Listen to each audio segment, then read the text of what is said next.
Hello, lovely people, lovely friends, watchers. Welcome to Roll Together. Thank you for joining us tonight at twitch.tv/D&D and twitch.tv/RollTogetherRPG. I'm George. I will be your DM for the next round about 3 hours as we play another game of D&D.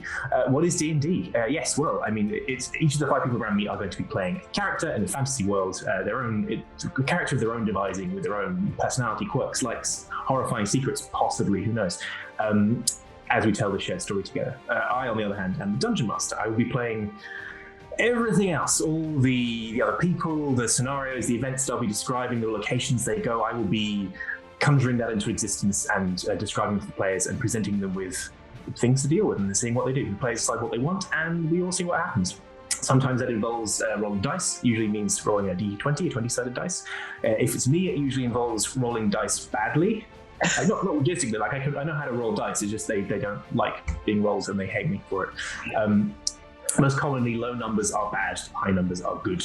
The players have a character sheet, which is a sort of statistical, mechanical representation of what their characters are good at and bad at, and has sort of lots of cool special abilities in keeping with this fantasy universe.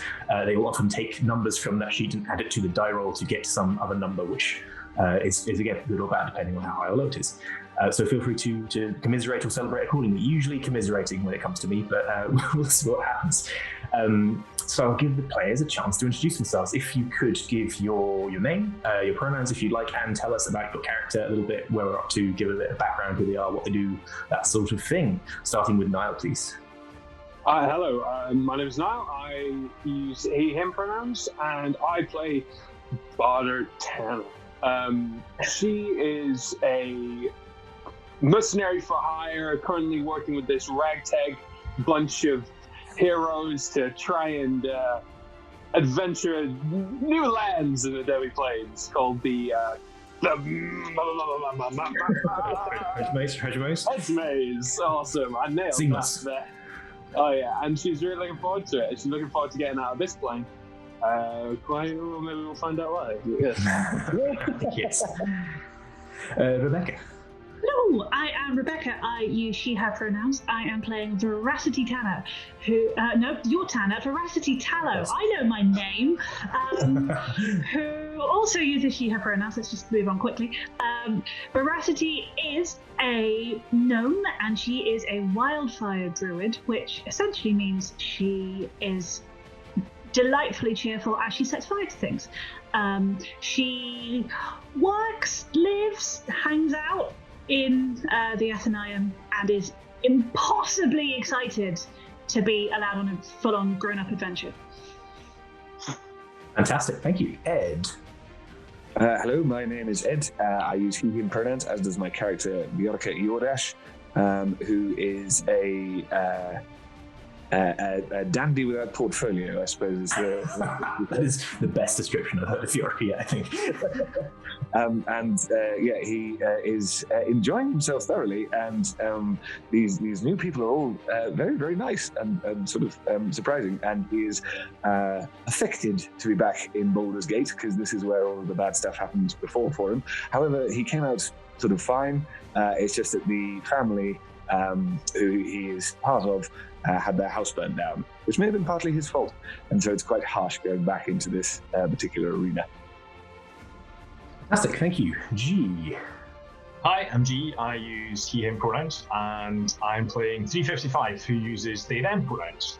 355 is a warforged that was built by one of the keepers in Elturel, in the Athenaeum, and is only a few years old, has lived there their whole life, and is quite enjoying getting out and seeing some other stuff, and quite excited, but kind of also quite apprehensive about going to this Hedgemaze, and not only stuff that they've never seen before, but things that people haven't seen for hundreds of years. So that's kind of mind-blowing, I think, for them.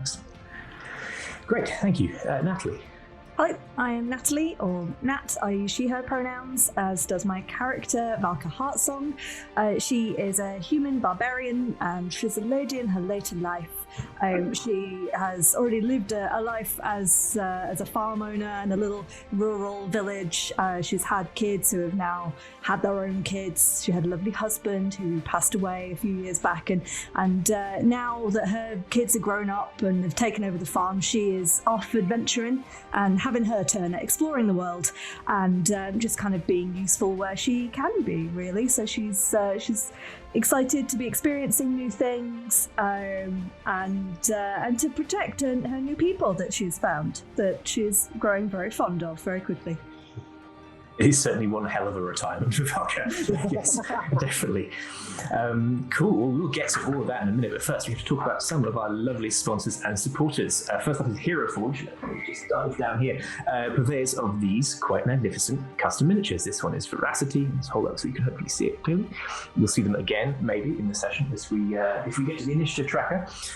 Yes, on heroforge.com you can build incredibly intricate miniatures of your characters, NPCs, other creatures from your world. The tool supports a wide variety of styles and game systems. Obviously, we've got a sort of fantasy bent here with this D&D game, this particular D&D world. But they've also got modern world, science fiction, clockworky, steampunky type things. Like, they keep adding more options every time I go on there. So no matter what kind of world you're building and what the characters are like, you'll probably be able to do something cool and make something cool on there. We have done videos with each of these lovely players to build their characters together. So if you want to go and see how the tool works, what it looks like to make a character in this kind of way, you could head over to our YouTube page, Roll Together RPG, see how the tool works, and then head over to heroforge.com and make your own. Really love these miniatures, and I just keep spending lots of time staring at them. Next up, yeah, it's true. I have them behind me usually when I'm in my office. It's quite a nice thing. Next up, there is Ulturel, which is a different side of the physical tabletop accessory sort of experience. For D&D, that means they sell dice. I've got these lovely metal dice that I'm still using, which I will not take personally, that they do not seem to like me. I think it's improving slowly.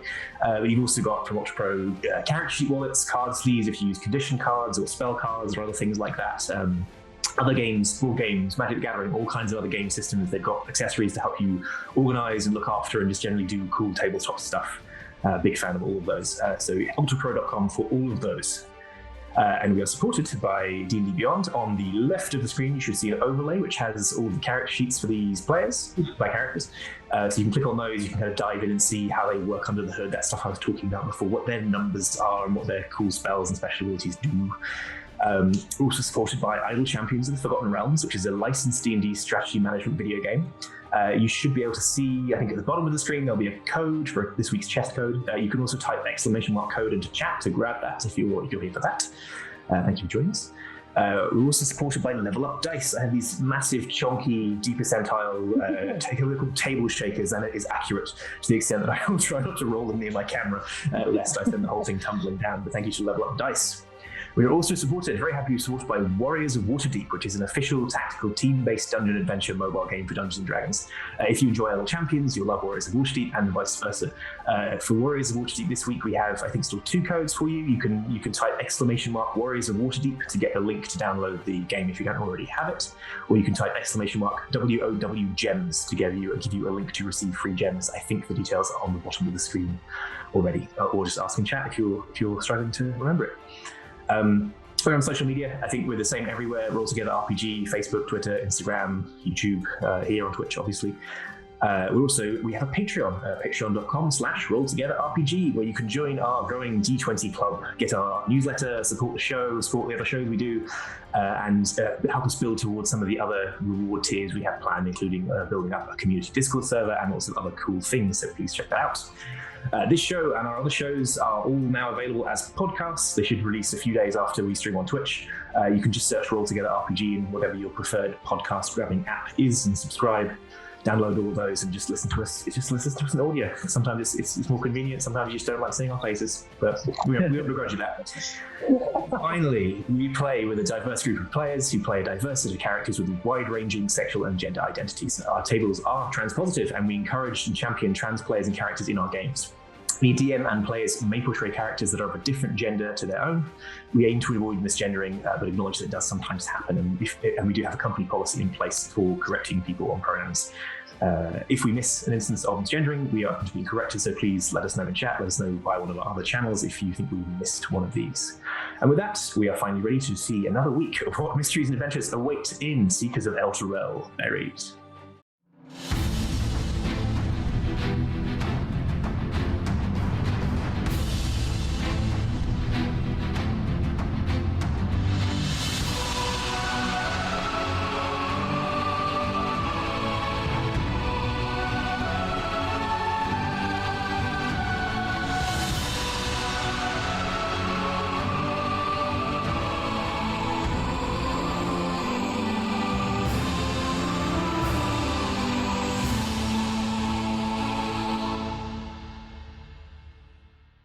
Last time on Seekers of Elturel Buried, the party made its way to Baldur's Gate, seeking a key to a long-lost demi-plane, as before mentioned, called the Hedgemaze. There, they were hoping to find an artifact. There in the Hedgemaze, they were hoping to find an artifact of exceptional historical significance, known as the Constant. The party met with what was referred to as their contact in Baldur's Gate, who turned out to be the rather unsavory Theraval Ravenshade, who is the sibling to our very own Viorica Yordash. This led them via a tea shop and a very delightful fashion montage to Jubilant's Night Bar, where they took in a brief show and I think participated in, actually, really, with Viorica strutting up on stage. Regardless, they were there for the show and made an exchange with local money man and professional arsehole Bartosz Pendleton. They're trading a mystery package from their employer, their benefactor, patron employer, back in Elturel for this mysterious crystal key to the Hedgemaze. But unsurprisingly, all things did not go entirely smoothly. Another group attempted to disrupt the proceedings, poisoning the party and their business associates. Veracity made short work of the poison, but things quickly devolved to these other agents, which included a halfling posing as the waiter and a tiefling who was putting on a rather drab show before intruding, made an entirely spectacularly unsuccessful grab for the key. This plan foiled, the halfling tossed the antidote to the poison high into the air and made a dash for the back door. A member of the crowd who had stuck out to the party, they picked up on this person being a bit intrusive, stepped up to the tiefling who was in the middle of this battle, and as he did so, he dropped his disguise, revealing himself to be a massive barrel-chested skeleton with a beard of crow feathers and gems for eyes. He winked at Barda as he teleported away with the tiefling. And so there, we're going to jump right back in this frozen moment we were at, which is the bottle of antidote still spinning through the air, and this halfling making a break for the back door. So first off, let's just recap where everybody was. So I believe previously had been next to the halfling. We had Valka, the wildfire spirit, Rasti's wildfire spirit, which is a summoned creature of candle wax and fire, I think, to put it a little bit. I think Viorica may also have been up there as well. I mean, Viorica, you can correct me if I'm wrong, but that's... No, that's right. That's right. Yes. I thought you were with me. You made me further up. Barda was sort of a little further towards the door, definitely. I don't remember exactly where Viorica ended up. I'm happy to say you're there. Yeah, Viorica was talking to me about... Fine, you two were up sort of halfway between the door and this halfling who was attempting to get to said door. 355, you were back at where your table had been with some of the hench goons, the two dwarfs, who are as yet unproperly named, but have been known by their employer-applied names of Killer and Filler. By the shattered remains of the table at which she was seated. Any of you who so Valka and the wildfire spirit are within grabbing distance. They have an opportunity now to grab this spinning bottle of antidote, if you were so inclined. I mean, Nat cannot catch at all, so I'm hoping Valka is better at... This is a fantasy universe. We can see if you if you'd like to make an attempt, please make a dexterity saving throw. Saving throw? Oh, okay, yes. Yeah, I think so. Yeah, involuntary action. Yeah, I see that as more of like a reactive kind of thing rather than an intentional effort. Thump. So, okay, question. I have advantage on dexterity saving throws against effects that I can see while not blinded, deafened, or incapacitated. Does this count as an effect? I'm totally going with that. evasion, like barbarian trait. This feels like entire because it's a reflex action. I think like catching this thing thrown in this way it's not like you're keyed up for it. It's entirely like acting on instinct. Okay. So I'm there. I mean, it's just a straight dice roll. I have no bonuses. I'm really hoping this advantage comes into play. It's a 16. 16. That is enough. You sort of throw your hands out, I guess, almost on reflex more than anything else. Or are you well, how do you do this? You use this enough to catch it, but feel free to help. Just bats it with the axe. No, she doesn't. I don't know. Let's see. Well, the halfling is just like thrown it and run away, and I think she's gone to throw her axe, but then has immediately like looked up and instead kind of dropped her axe and just caught it like that. Ooh, yeah, badass. Yeah. Does she drop her axe on her toe? No, because she did like, I mean, I can't do this again. The screen is too small, but like, it has 2 axes, right? And she dropped one and caught it in her other hand. Oh, that's cool. She's got big hands, right? She's she can hold great. 2 axes. It's canonically, yes. So like Freddie Mercury power pose. Yes. Hopefully. The halfling glances back over their shoulder as they're running away, and it's like the look of someone who thought that would slow you down slightly more. It's a chunky bottle because it was enough antidote to serve multiple people. Not that all of you need it because of Veracity's tiny magical intervention, but it's a sort of bottle of a bluish liquor with a faint luminescence to it. It has that feeling of like it's sort of potion-like in its outlook, in its aspect.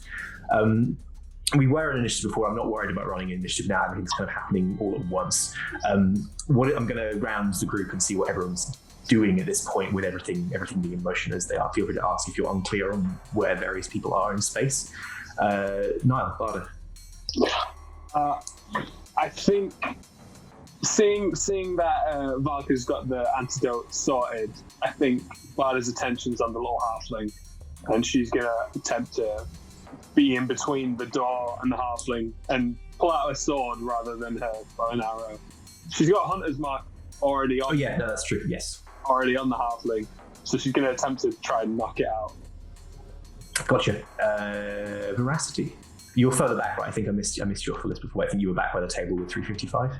No, I think I was in between the halfling and Barda, I believe. Yes. Okay, that sounds right. Yeah. Yeah. So I would also like to follow the halfling, and I got so fire happy. I don't really have any kind of stun instead of. Yes, Veracity doesn't have a knockout mode. There's no non-lethal version of fire damage in this case. Yeah. Well, I mean, Rebecca's being mature about this, but Veracity, like, this person tried to poison, well, did poison all of her friends. So let's see. Veracity, I think, will chuck a bunch of scorching rays towards the halfling. Nice. Pick up that in a sec, along with the rest. Just getting a sense of what everyone's doing. Viorica, you're further forward still. You're with Barda. You can see these two gearing up for this. Yeah. Absolutely. Well, this is the thing. I've got an idea of what I want to do. I just can't remember what were we, Niall? What were we discussing before? You were asking Barda maybe we should go, and Barda said we need to help out the Pentaton because he seems like he's a bit of a pain in the ass. So let's try and help him as much as we can before we skedaddle. Cool. In that case, that's absolutely perfect because what I'm wanting to do then is gear up and casting Hold Person. Okay. Yes. Marvelous. Yeah, go on. Is there a way for Viorica to do that before Veracity? Yeah. That's fine. Well, once we know what you're all doing, you can have a few seconds of exchange to coordinate in character between yourself. I think that's more than reasonable. 355. What's your? I guess it would depend on what Killer and Filler are doing, or Killer and Filler. They're a bit aimless at the moment in that they've been instructed to stop attacking you after Barda's confrontation with Pentaton last time. They haven't been given any fresh orders, and Pentaton hasn't got clear or anything else. So they'll probably be heading back his way. Yeah, if they're not gonna attack me, then I would just move over to join everybody else. Then I guess. Fine. Cool, you're on your way in that direction. Valka, you've caught the antidote. You're right there in the middle of things. What will be your next move? I guess would be to try and stop. If no one else was there, she would try and stop the halfling then. But as that seems to be imminently under control, I imagine she'd be checking to see who needed the antidote. So I feel like that could probably come after. Fine. Yeah. So you now know what each other are planning on doing. Feel free to have a. Yeah, go on, G. Yeah. Sorry, there was also the big security guard type. Oh, the Loon the Troll, who is currently the troll outfit. It has been trying to get your way and is continuing to do so, but was in the middle of this massive outrushing of people. So this club room, for those who may not have seen it last time, big sort of dance hall style or sort of cabaret club style thing, lots of tables set up in raked arrangements and a sort of small dance floor in front of the stage. Since the fight kicked off last time, it's been in panic, people rushing to the exit for the most part. So the troll security guard in the tuxedo, who was on his way towards you previously to deal with the use of magic and then all the other stuff that unfolded, is currently swept up in this sort of moving flow of people and will eventually get free, but is sort of dealing with that right now. Okay, fine. So I think, as a maybe a clue to her actions, Veracity, well, she only has little legs and she doesn't run very fast. Will be running, going, "I'm gonna set him on fire!" Amazing. I mean, how did the rest of you take that? I mean, I assume you've got the equivalent of a few seconds of sort of back and forth barks to coordinate what you're doing if you want to, or the characters can just go on and do their own thing because it's a clustered, confusing situation. Viorica would like to, as it were, shout, hold. Okay. The thing is, it's going to be through the sword cane, which has this ability. So there's the noise that comes out, because what he's trying to say is hold. What it comes out is a sort of because I want it to be like a sonic representation of one of those bowler things. You know, the things yeah. It's like a moving section of air in that kind of sound. But it's going to wrap around his legs and knock him over, hopefully. Cool. That big noise, because you can do that basically instantly. Yeah, I'm happy to leave with that as the first thing happening, unless anyone's trying to preempt it, but cool. So the whole person is a wisdom saving throw on behalf of the target? Hang on, where is it? Yes, wisdom at 16. All right. So, sorry, I said him. No. Halflingers are they them. Sorry. Oh, them. Sorry, yes. Veracity is screaming, I will set them on fire. Them. I was too lost in the rest of that sentence. Yes, it's good. They've failed. They have decidedly failed. They've rolled a 7. So I think this sort of bowler, I mean, it paralyzes them in place. We'll go with the fall no because that's aesthetically interesting. So this column or this twisting whirlwind of air that you sent forward through your sword cane, the sound catches them around the legs. They make an irk sound and fall flat on their face. And the rest of you are welcome to proceed as you want with your actions if you still want to. Veracity sees this and goes, "Oh, all right then." My apologies. Please go and what's the word? Encase them or something like that. What's the word? Encapture, entrap. I can't really entrap. I can only burn. So. I got it covered. I'm gonna take my rope and tie the halfling with my hand. Yeah, I mean, I'll roll a couple of saving throws, but you've got time to tying someone up. I think sleight of hand is a good skill, but probably with a different stat from pure dexterity. Possibly, I'll take your pictures, but wisdom I think is a good one for getting a good knot. That suits you as well. Yeah. I'm happy to help by kind of striding over and just sticking a foot on them. Yeah, that will help. So make a sleight of hand roll using wisdom with advantage.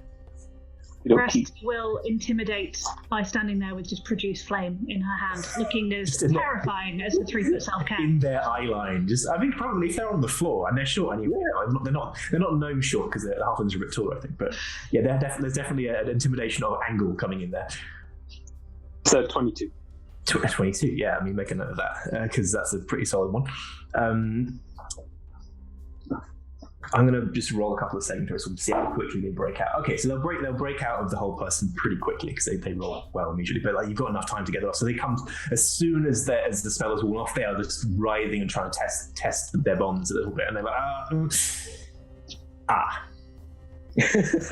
I think once over there, Valka's gonna do a quick check-in with anyone on the site. Did everyone get healed? Does anyone need the antidote? Yes, me. I need it. Anderson comes forward. Right. Actually, yeah, not even that hesitant. It's like coming forward as if, of course, you're going to hand him the antidote. Like, there's barely any consideration that you might not just hand it over immediately. Did Mr. Penton leave the room? He was on his way out, but he never made it to the door because he got intercepted by Varda, and then this halfling thing was happening. So they've got some distance to cross, but it's definitely like, oh yes, of course, hand it over, please. I think Valka would probably flick her eyes to Barda for her opinion. Barda will nod and then kneel down next to the halfling. Okay. Then I hesitantly eye the halfling and hand it over to Mr. Penton. Thank you. Flicks off the cap and takes a little sip. How much do you think it needs to be effective? That'll be enough. Presumably it was for everyone. Takes a little extra swig, just in case. They probably polish up about half the bottle in that case, but they pop the cork on and slip it in your pocket, unless anyone's going to see and just try and stop that. Well, good work, thank you. I appreciate that this didn't go smoothly, but you seem to have everything. I recommend you're not here when Loom gets out of the crowd. He tends to be quite sensitive about disturbances in the club. Shall we decamp to a different establishment? Certainly. Back alley? Barda stands up, starts pointing everyone individually. Back alley, back alley, back alley. Yes, I think so. Straightens himself up and sort of just leads the charge out, walking, trying to get some composure back. Go on. Hold on, what are we doing about them? We're taking them with us. You bring them with us, yes. Then, if no one else has gone to, then Valka will just pick them up and haul them over her shoulder. Yeah. Not difficult for you. Go on ahead. The orator can't resist. He's going to try and be the last one out.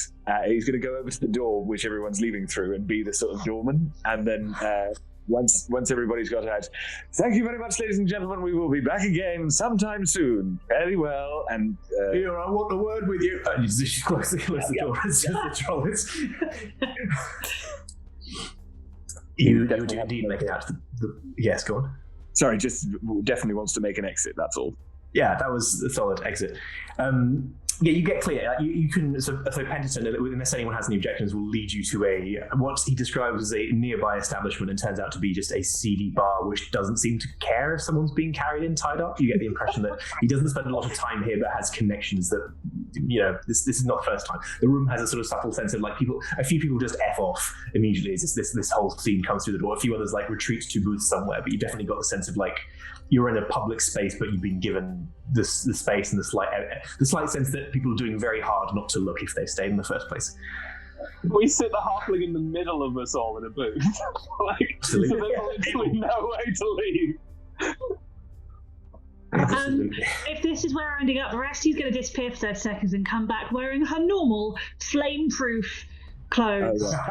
She will fold that thing and give it to Friorica and say, it was really pretty, but maybe not for me. But thank you. We can only but try and look fabulous, and you certainly did for a little while. And then he, I don't know what he's going to do with it. He doesn't really have a backpack or anything. I think he's going to try and tie it around himself like a sash. You give it back to me, I can tuck it somewhere. But No. He's keen to have the sash. Well, thank you for your assistance. And normally I vet my indirect associates more carefully than that, but what are you going to do with them? Barda just sort of like, I'm imagining the halfling sat next to her, just looks at them and is like, I don't know. Hey, buddy, what are we going to do with you? You did let me go. I think that letting me go seems like a good option. Yeah, I mean, did you hear? I think everyone's saying it. You just listen closely enough. Everyone's saying that the right thing to do is let me go. Yes. Okay, so the password to let you go happens to be the person who employed you. Oh, is this a little quid pro quo where you sort of try and you browbeat me and try and get information out of me, and then you maybe do let me go, maybe don't let me go? There's a whole make an intimidation roll, Rusty, actually. Okay. In fact, I'm going to give you advantage on that because of the running yell, just the sheer delight in your voice. They've made the connection by now that you are the fire girl. I'm like, Veracity is very proud of herself. Rolls, that was a 17 and a 19, so that is a 21. It's the most intimidating Veracity's ever been in her life. They're not terrified of you, but they're definitely like, they look at you and they're sort of slightly cocky over sense. Like, there's a definite sense of like, yeah, actually, yes, Ed. Just for flavour's sake, I don't know if this would be possible, but would it be possible for Veracity to hold her hand up and sort of start peeling back the wild thing, just slightly to show what's going to be possible? If you see what I mean. Peeling the wax. Yeah. Oh, of course, the spirits. The spirits. Let's assume I got rid of the spirit when we left the ballroom. But yes, I reckon some little yes. Veracity's doing this and then just playing with wax on her fingers. Yeah, exactly. Creepy. I like it. What are you going to do if I say no? Well, let's just not have that conversation. No, in the hypothetical scenario that I told you exactly where to go. Not by telling you not where to go, by not telling you where to go, but by telling you where to go, if that makes sense. Yes, no, screw you. What if? Use your words, dear. Tell us clearly what you'd like to say. Well, look at you. You're not gonna kill me. I don't know. I think we're quite an imaginative group. Yeah, I'm considering your offer. But how do I know I can trust you? I mean, I gave you the antidote. Remember that? When I gave you the antidote, I gave you that up without even much of a fight. Exactly. So a bit of goodwill. If it is truly the antidote, I'm watching Mr. Penterton very carefully. Well, and if he so much as coughs, well then, we'll see, shan't we? Penterton leans into the halfling. I feel a little tickle in my throat. Nice. Yes, Mr. Penterton. The halfling is not remotely scared by Penterton. The extent they just literally like stick their tongue out. Valka grabs the tongue. I was just going to say, in which case, can Viorica just at this moment go, in which case we're going to stick that where the sun doesn't shine and cast vicious mockery at the same time. But both simultaneously. So Valka, I guess, make just an unarmed attack roll, I think is probably about right. Okay. Nip roll. Yeah. Yeah, you're doing well for like grabbing ears and tongues and other sort of easily twistable parts. Yes. Remember the start of last game when we were being all wholesome and singing at a funeral, and now we're just torturing a half. Not torturing. Grabbing the tongue is That's a 21. We're on the right side of that line at the moment, which is good. 21. Yeah, I mean they are nimble, but they do not expect this to happen.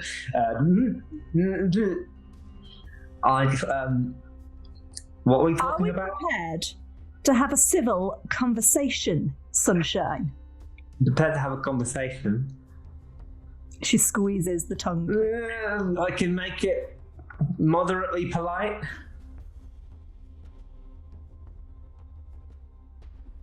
Moderately polite. She wipes the saliva on the halfling. I have a proposal. If you can get the information out of them, well, I can take care of them after. And I mean, not kill them. I mean, I can ensure that they don't trouble you in the short term. Take them off the board as well without having to worry about doing anything you might consider unsavory. But get what you can out of them first. I'm also very keen to know who hired them. Okay, so I tell you who hired me. You let me go. Don't hand me over to Captain Creepyface over there. Does that sound? No. I mean, talking about Penterton, but also, I guess looks at you as all that. None of the fire. No fire. No creepy rich people. And is that good? We good? Is this polite enough? Please don't do that again. I guarantee we can do that. which is a straight up lie. So, Yeah. Okay, deception roll then, yes. so that's a 23. They seem reassured by this. Yeah. You seem like a straightforward type. I like that. Yes. Okay. I work for Darvax Crowbeard. They're behind this whole thing. I'm just doing what they tell me. Like, I'm not really super into the specifics of it. I'm just sort of, it's fun and I get paid for it. And why? It's great. And why did they wish us poison? Oh, to get the thing you're after. The key? Is it key? It's a key, isn't it? And why would they want that? I don't know. I just really don't care. I've never asked. Insight on that? Yeah. Dirty 20. They don't care. They may have asked, but you get the impression that they're being straight up with that. Like, yeah, it's not necessarily true that they haven't asked, but they definitely don't know. They're presenting that they don't know, and they really don't care. And what is it that this Crowbeard person has on you that makes you think it's appropriate to poison strangers that you have never met? Really nice strangers. I mean, no. Remember the fire thing and the creepy, threatening rich guy and the tongue grabbing and the ear grabbing? Who does that? But people really have been aggravated. Poisoned. Yeah, I tend to GTFO before that happens usually, but yeah, you were surprisingly quick. Guys, I don't think he knows anything. No, Barda, I need to know what makes a person think it is appropriate to behave in this way. Money, and just general shits and giggles. But I'm really good at what I do normally. The present situation notwithstanding, usually it all goes, smoothly tickety-boo. But right now, yeah. But it's fun. I enjoy it. Like, don't you enjoy what you do? Where are you going to meet Darvax? Well, we were supposed to rendezvous, pretty much back outside the club if everything went well. We're in one of the buildings nearby. But, if I'm not there by now, they'll be gone. Yeah. Okay, that's fine. Other than that, they'll probably try and, normally they're probably trying to find me. If they figure out that you got me, they probably won't. Yeah. Yeah. All right. I think we can let them loose. This is all hell now. All down there. Oh, no, sorry. Do you have any friends in Elturel? No, a few enemies. Some casual acquaintances. No friends. Can I insight? They don't run there very often. Yeah, sure. All right. That's 20. So 24. What did you 23. get? As well? 13. 13. And sorry, the Oracle, is that you as well? No, that was just me. Oh, that was Anna, okay. Oh, I see, yes. They both of you get the sense that they're being outright, like, they're telling the truth. They are either being a very unconvincing liar or... Oh, sorry, they are either doing a very, very good job as a liar, or they're just being straight up with you because they don't... You get the sense they kind of like, well, now that they've rolled over, they don't really see the benefit in anything else, and they're trying to save their skin. Were you in Elturel recently? No. Good Inside check that. Good question. I mean, that was the question that I was technically trying to ask, but I asked it wrong. Yeah. I did even worse. They had not joined those dots. I mean, they're not actually that bad a liar, but my dice are my dice. So I said no slightly unconvincingly before I rolled the dice, but I'm glad to see that I wasn't disappointed by my 6. 24. They are clearly lying about that part. 24. Yeah, they're clearly lying about that part. Yeah, for all of you. I meant to say something else, but the last thing that came out was 24. 24. 24. 24. 24. So Darvax already has a key. No, you don't need to answer. I'm just speaking out loud. Okay. They don't answer. Can I insight that? Whatever your face was just doing. I understand it's their face. If you Yeah. Make all of the insight rolls. I feel like this is a standard interrogation territory. Yeah, this is really interesting. Oh man, 7. You don't know. They were just working their mouth like a fish because they're slightly uncomfortable. Well, because I think that Viorica likes to think that he's very good at doing this kind of stuff, but he's one of those people that just gets in the way. Who, I don't understand, do you know any of you this Crowbeard person? I'm assuming it was the person with a beard made of crow feathers in the room. No, that wasn't lost on me, my dear, thank you, but I mean more It's in hard to tell. a general sense. Do I see, you? yes. Is there a role we can make, George, to see if we do know anything about them? Or? I think in general you don't. I think they're not a known, they're not a famous figure. So yeah. No. Do you know anything about them? I have people who I can ask, but I must say not offhand. If this person, this might just be Nat out of character conflating two people, so I just want to check. The Crowbeard, is it Daleks? Darvax. Daleks Crowbeard. Alex. Exterminate crows for their feathers. Yeah, that's Beautiful bushy beard. We cannot compete with the magnificence.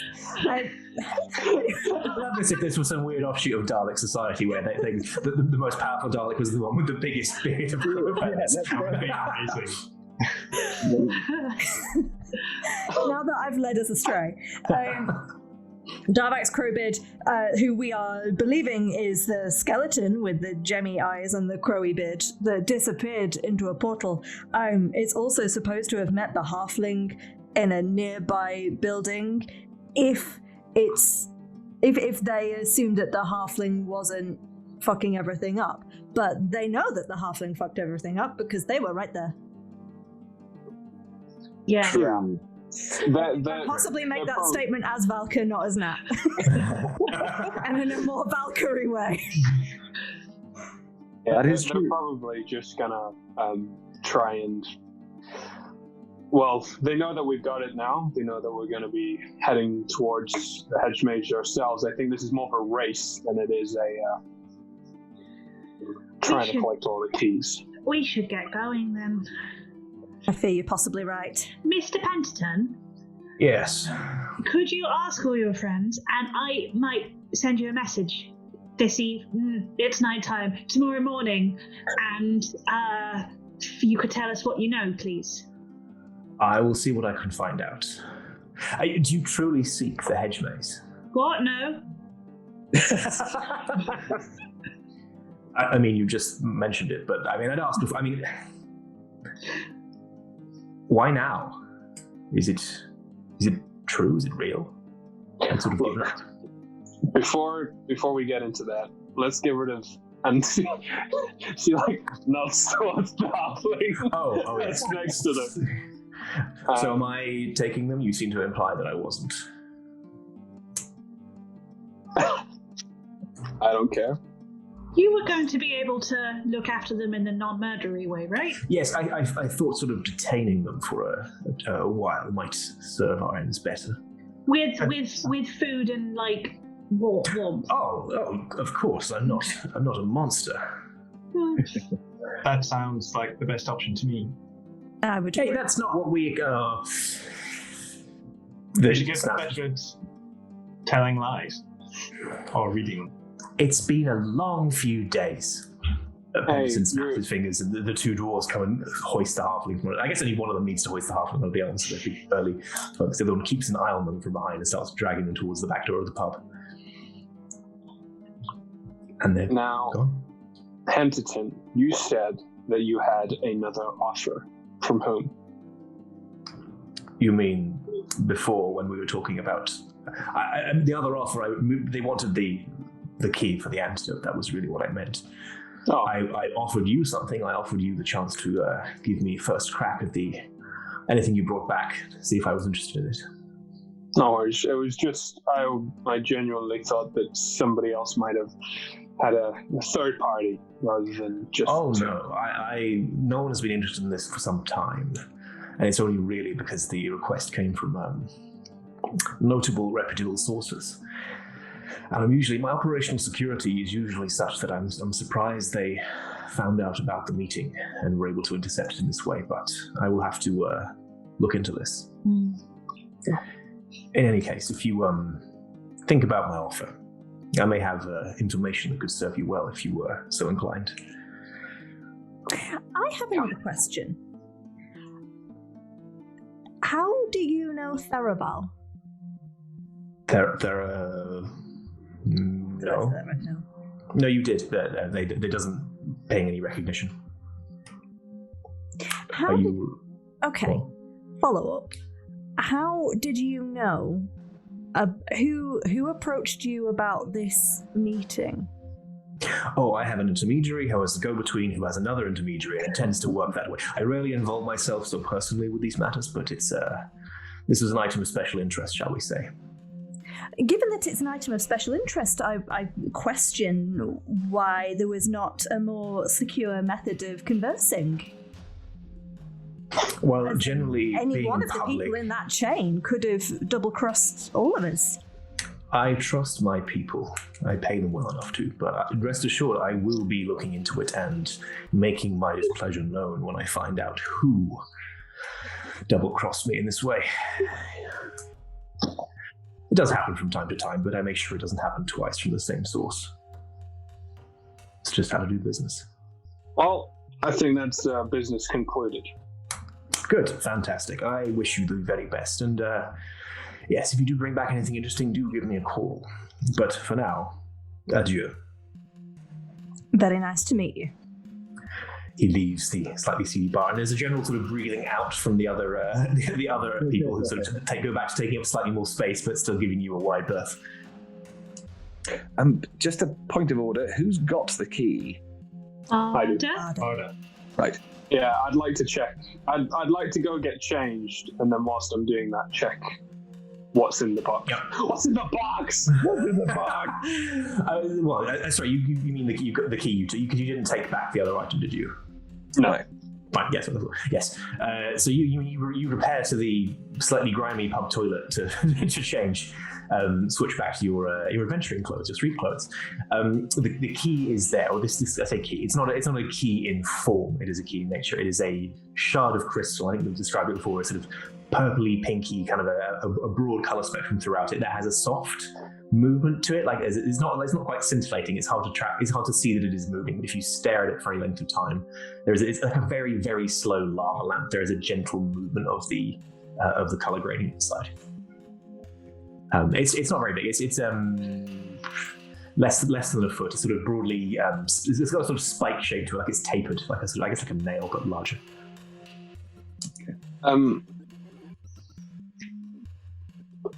I'd like to. No, it's okay. Okay. You return after that to the group. I guess just point of admin almost, I suppose, is that Valka would also like to get changed, but probably would kind of lean over to Barda and be like, this is a bit awkward, but I probably need a bit of assistance with this. Barda comes out of her cubicle and goes into Valka's. An operation ensues to remove Barda from that outfit. To remove Valka from that outfit. Yes. You return. So I think just Viorica is clearly. I mean, Viorica is still wearing the outfit. 355 also, or not? Well, yeah. Seeing everybody else is taking theirs off, doesn't go anywhere. Just like stands next to the table and kind of like inside this big black cloak, like bends down and gets their hands up, like under the bottom, and just in one movement, like up, and it's off. Fantastic. All right, what's your plan from here? You're currently in this rather seedy, particularly after where you were before, very high glitz and glamour. In this sort of little place, you've got some more information. You've got what you came for. What's your next move? I mean, time was already important, and now it seems even more important. Yeah. Should we go back? Yeah. Yeah. Let's go home. We don't recognise any of the crew of the Bloodied Devil in this bar, do we? It's not close enough to the docks. Okay. I think. No, yeah, so yeah, they were being kept on a tight leash, and if they're allowed out to any drinking establishments, it'll be within roping distance of the river dock. As we're walking back to the boat, Veracity will ask, I was sort of assuming that obviously we weren't going to give Pentaton anything because we need to give Keeper Cade everything, but actually Keeper Cade just wants that one, the context, that one thing. So if we find other things, can we give them to Pentaton? Well, sell them to Pentaton, or do we need to give Cade everything? I suppose it depends on what the item is and what it might do and how much we trust Pentaton. Oh yeah, not at all. We shouldn't give him anything dangerous. That's a very good point. But say if there was a nice bag of coins. Yeah. Well, no, we keep that. If there's additional bags of coins, I'd maybe keep those as well. But yes, no, point taken. That's true. Yeah. If there's lots of very pretty things that are sparkly and we don't want all of them, that sort of thing. Well, yeah. Now, at least now you know someone you can fence things to. Well, I feel like he wants the dangerous things. I believe you're right.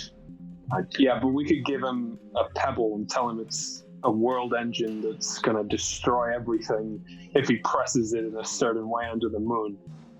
I feel like he might know that we're lying, and then we'd meet his killer and filler people again.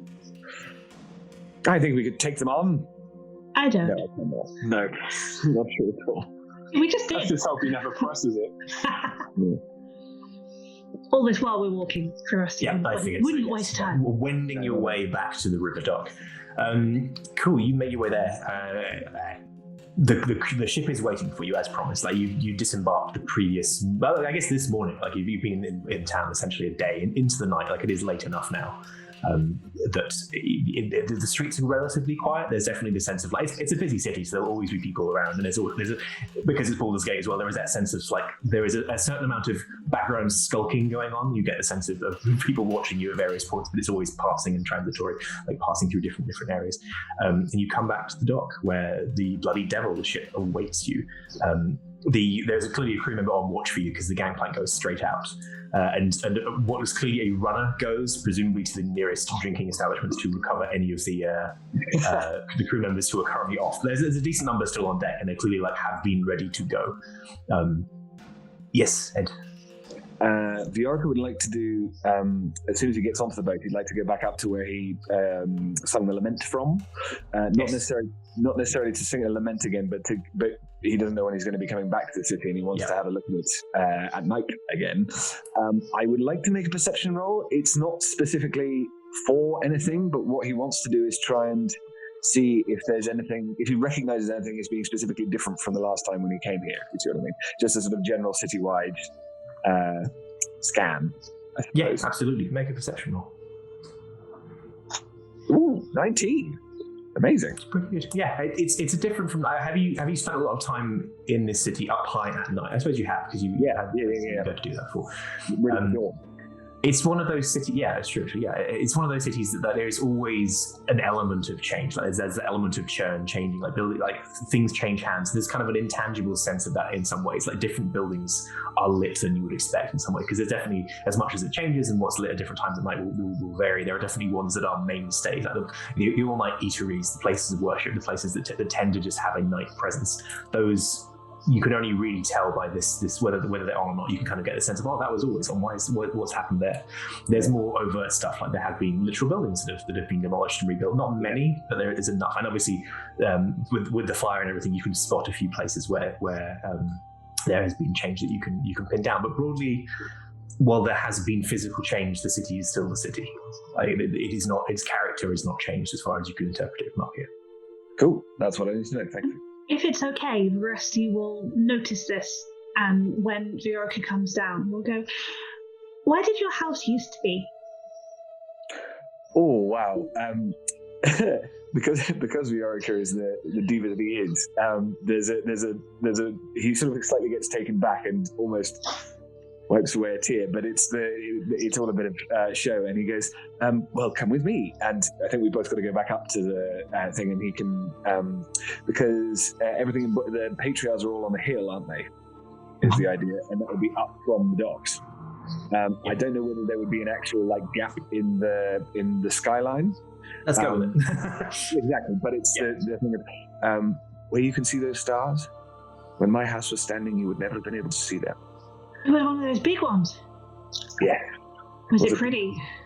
Beautiful, beautiful house. The stained glass windows in the chapel alone would make your eyes water. How did it catch fire? Well, there was an event and a painting, a very beautiful painting, that was set up to be viewed by, the great and the good of the city. And then I was to perform, and some associates of mine were to steal the painting in order that it might be sold through non-traditional channels and the money be given to the poor. Unfortunately, my sibling and a variety of other people conspired to steal the painting, kidnap me, kill my mother, and send us all to a different dimension. It was the thing that both made and destroyed my life. And so when I come back here and I see that gap, it's like a missing tooth in a mouth that used to look so beautiful and now suddenly has a gap. But it still works as a mouth, and they can still chew, they can still spit stuff out, and I think we are about to be spat out again. I'm sorry. You are very kind, but I am still alive, and all the people that I care about, apart from my mother, are, they're in a better place. If you want, you don't have to. I don't know if it would be a nice thing, but I'm not sleepy. If you want, there's a nice cozy bit up there. We can sit on the sails and by the fire, and you could tell me all the nice things you remember. That would you tell good stories. You do not know how much that means to me. Thank you very much indeed. And we will definitely go off and do that and have a new sort of best friend. And it'll be I imagine it as sort of like a Pooh and Piglet kind of thing. Just wandering around and him leaning down and occasionally sort of saying stuff, and Veracity asking, I imagine, lots of questions. I'm there for that. That's fine by me. Wonderful. I always picture Veracity as more of a Tigger, but sure. That's actually, that's very true. Wonderful. As the others of you are embarking, so 355, the Captain Kate Belfan, catches you as you come aboard. There was a package delivered for all of you. Leaf Hedges, she brings forth. It's actually like a brown document envelope stuffed with stuff. It hands it to 335. That's just the person she happened to grab. Thank you, Captain. And cool. Are you all set to make way? I believe so. I believe so. The last. We should have the last of us back in the next 10 minutes or so. I'll push off as soon as we can. Thank you. And I then go and start opening the package, and you said there's stuff for everyone, so I... What's your passive investigation score? Passive investigation, 12. Well, but you have a handy assistant in the forward dock. What is Yes. Doc's modifier again? +7, so that'll be a passive of 17. Yeah. Wow. Just so you know, Squire, this package has been opened once before. Can you tell me... No. Okay, thank you. Do you know... Well, I have a look and see. Can I tell anything? Yeah, you can make your own investigation roll. I'll make one for Doc as well.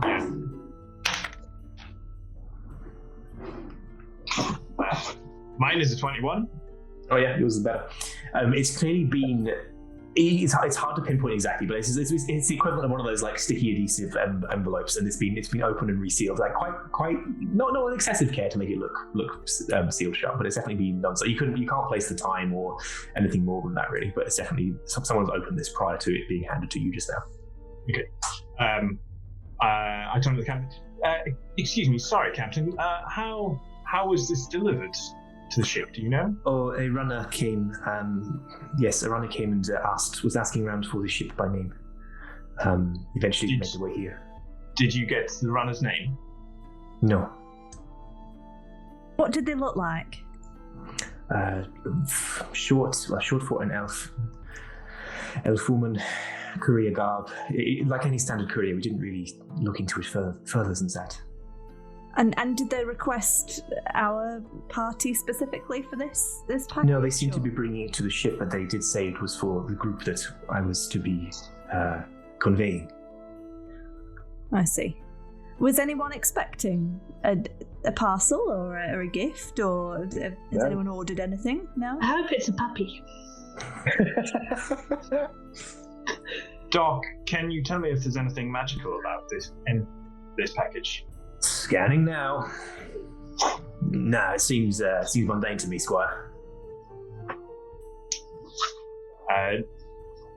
So after clearly having a bit of internal something processing or other, I turned to everyone. I don't believe that there's anything dangerous in it, but it has been tampered with. Okay. Well, let's see what's inside. Open up. Open up. It contains a bunch of documents, really. Like I say, like you could call it a book or journal, but in the sense of like made up of lots of scrap paper, essentially, or things accreted over time that have been bound together. Like it has that kind of emergent book quality to it, or sort of ad hoc book quality. There is a note on the front. In a quite ornate, like a nicely. It's not calligraphic, but it has that particular kind of effortlessly nice writing that clearly is both well done, but no time has been taken over. And it says, "A token of good faith. Keep my offer in mind. BP." BP. Makes it sound like an oil company. Yeah, it does, doesn't it? Actually. You can leaf through it if you want. There's a set of they're quite disorderly, but like it's a sort of a set of notes of someone who's clearly been doing a little of what you're doing now, which is looking into the Hedgemaze, trying to learn about it, and trying to put pieces together. It's a lot more. I don't know. There's some information I'll save when you're looking through it properly, but that is the general thing of what it is. Bard is just going to put a hand on top of it and be like, I'm just going to quickly have a look through this. If that's okay. Yeah. Sure. Cool. She takes the book and is gonna scan through it. Cool. Speed read mode. Yeah, probably investigation. I think that's a good skill here. Well, that was a natural one. Yeah. Sure has some words.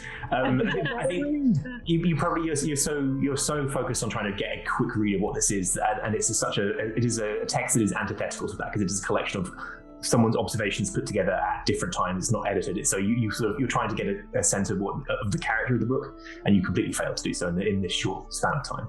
I'll be honest. She's looking for something specific, and that's probably making her panic.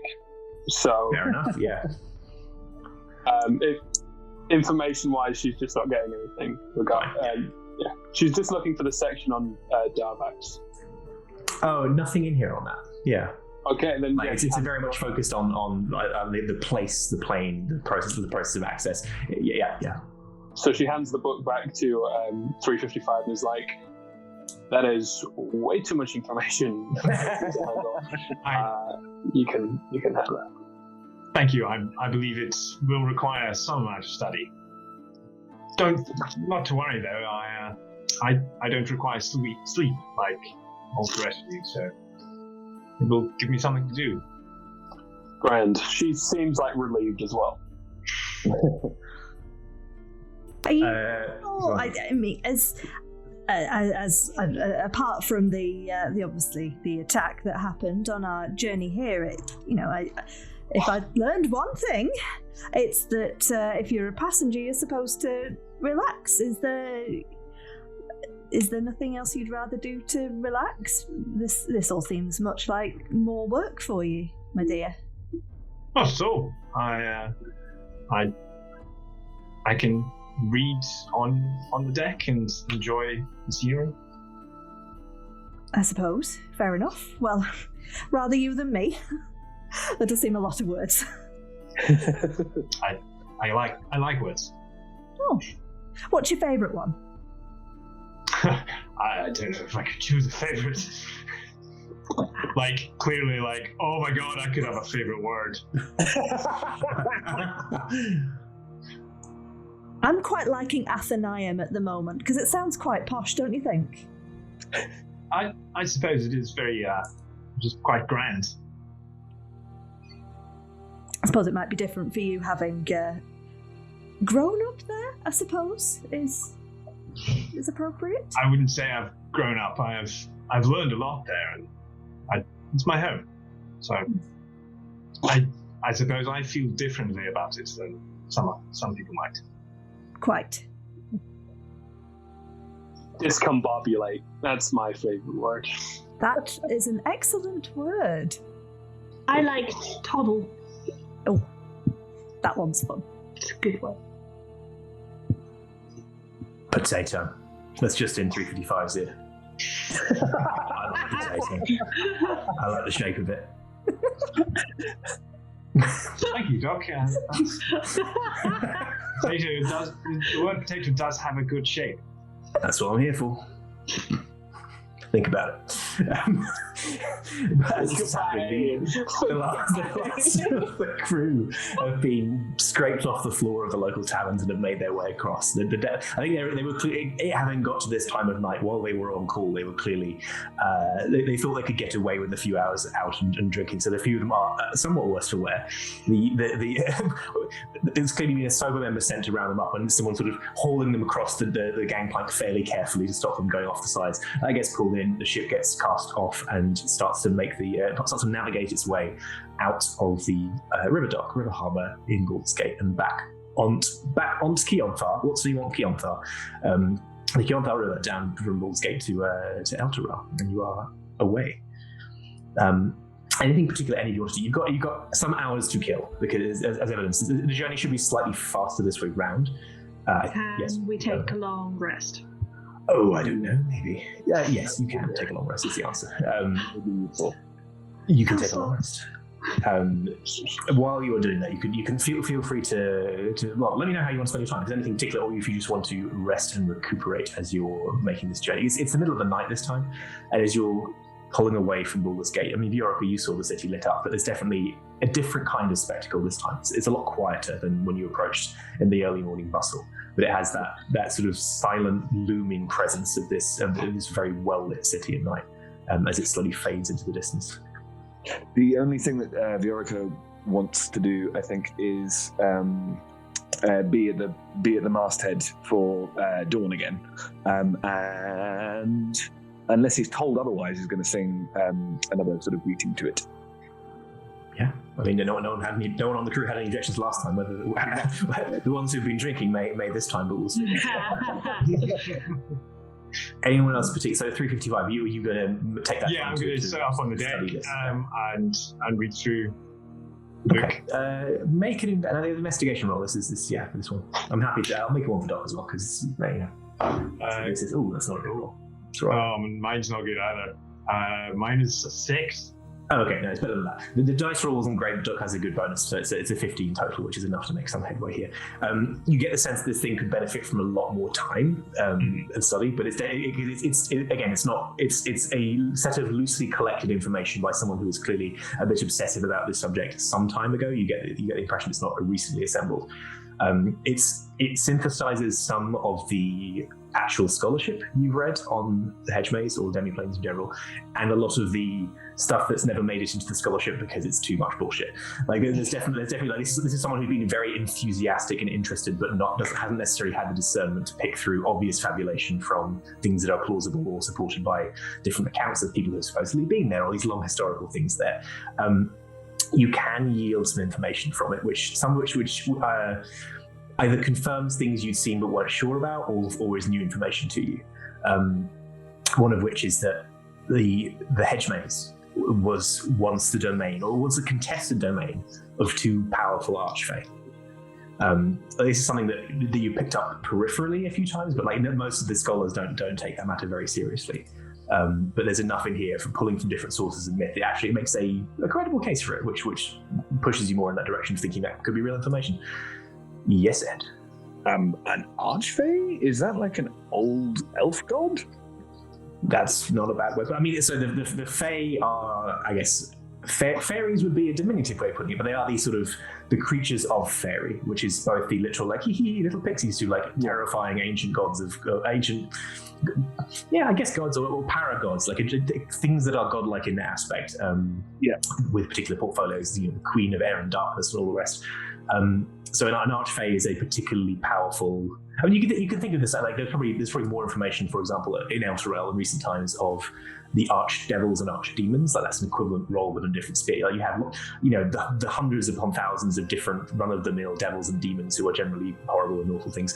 But then there are certain sort of named lords and I guess nobility of the fiendish domains. This is the equivalent, but for fairies. So there is a range of what that could mean. It could be like the ultimate. The ultimate people in charge of fairy in that sense, the Feywild, which would be like essentially godlike in their power, all the way down to like the minor nobility who are more sort of they represent a particular portfolio and they are by mortal standards terrifying and powerful, but they're not as close to gods in that kind of sense. Yep, understood. And yes, for 355, one of the information here, there's notes here on particularly the key you have acquired now, which is clearly entered into the Penton's collection at some point. That's how you acquired it. It states that the key, or the notes hypothesize that there could be more than one key of this kind, but as far as the notes are concerned, there is only one, which is this crystal key. Corresponds to one of the archfey, like it is an aspect of them or a representative thing of them, and that archfey is named in the notes as Drusilda the Conservator. Drusilda the Conservator. Oh, that's Conservator. One who conserves. She just has a whole jam factory. Yes, thank you. Drusilda the Conservator. It automatically makes me wonder if the other key that has now been lost to us was connected to the same archfey or the other archfey. Exactly. I'm assuming the labourer. As far as the notes are concerned, they're guessing that there might be other keys, and they hypothesize what you just suggested, which is if there are, they could correspond to different aspects of this archfey or different archfey, or maybe other things altogether. Maybe it's just a rat. So they as far as this person ever knew, there was just the one key. Which they clearly, you get the impression as you read that these are Penton's notes or people or assembled scraps from other people he's spoken to. So yeah, you don't get specific confirmation or disconfirmation of that, but it's credible based on what the notes say. There's more in here, you get a sense, but it'll take more time to digest and read something. Sure. So yes, you're crossing your way back down the river. Anyone got anything else they want to do on the trip? Yes, Veracity. In the morning time, Veracity will cast sending to Mr. Penton, if that is okay. Yes. I mean, so, if you have any spell slots left, you can do it before. Actually, I do. I do have third level spell slots, so yes, I will, if that's okay. Yeah. So, are you going to say something related to this? No, kind of, but only tangentially. Finish this. Sure. Sure? Okay. Yeah. So 25 words. So she will say something along the lines of, "Hello, thank you for the book. Who wrote it? Anne doesn't count, it's fine. Did you find anything about a scary crow face? I hope you slept well. Bye!" That is a pleasantly polite message from Veracity for Penton. It's my own labour of love over some years, but quite outdated. No progress yet, but have asked around. We'll see if I can learn more. Slept uncomfortably. Thank you. This is a pen pal relationship I did not foresee developing, but I'm here for it. Wholesome content. Anyone got anything else while you're here? If you haven't already, you can hit the long rest button from that point. Yeah. Yes, Ed. Sorry, this was just tying back. I realised I do have message. I can't remember what the things are. So you can send message and it can be responded to. Does anybody else have message in the group? Veracity does have message. Okay, cool. So we have got message cantrip and the sending third level spell for distance agnostic. I can't remember the range of messages, but it's like 60 feet or something. Yeah, it's 120. It's still like it's a can string rather than a walkie-talkie, or I guess a satellite radio. Yeah, exactly. It's a plain satellite. We haven't introduced this to each other yet. but we do have the capability of walkie-talkies if either of us introduce this to the other one. Just flagging it up. Marvelous. Cool. In which case, unless anyone has anything else, you pass the rest of. Yeah, go on. Yeah. I mean, nothing like serious or consequential, Doesn't but have to be. I reckon just this time Valkyrie is much more like chilled out and enjoying the scenery. And if any of the crew did downtime, like dice games or anything like that, she would definitely join in. It probably takes a while for them to get going, but there's definitely a more lax attitude. In fact, I guess there's a couple of aspects to this. Because some of the crew have been off on a brief but needed brief few hours off.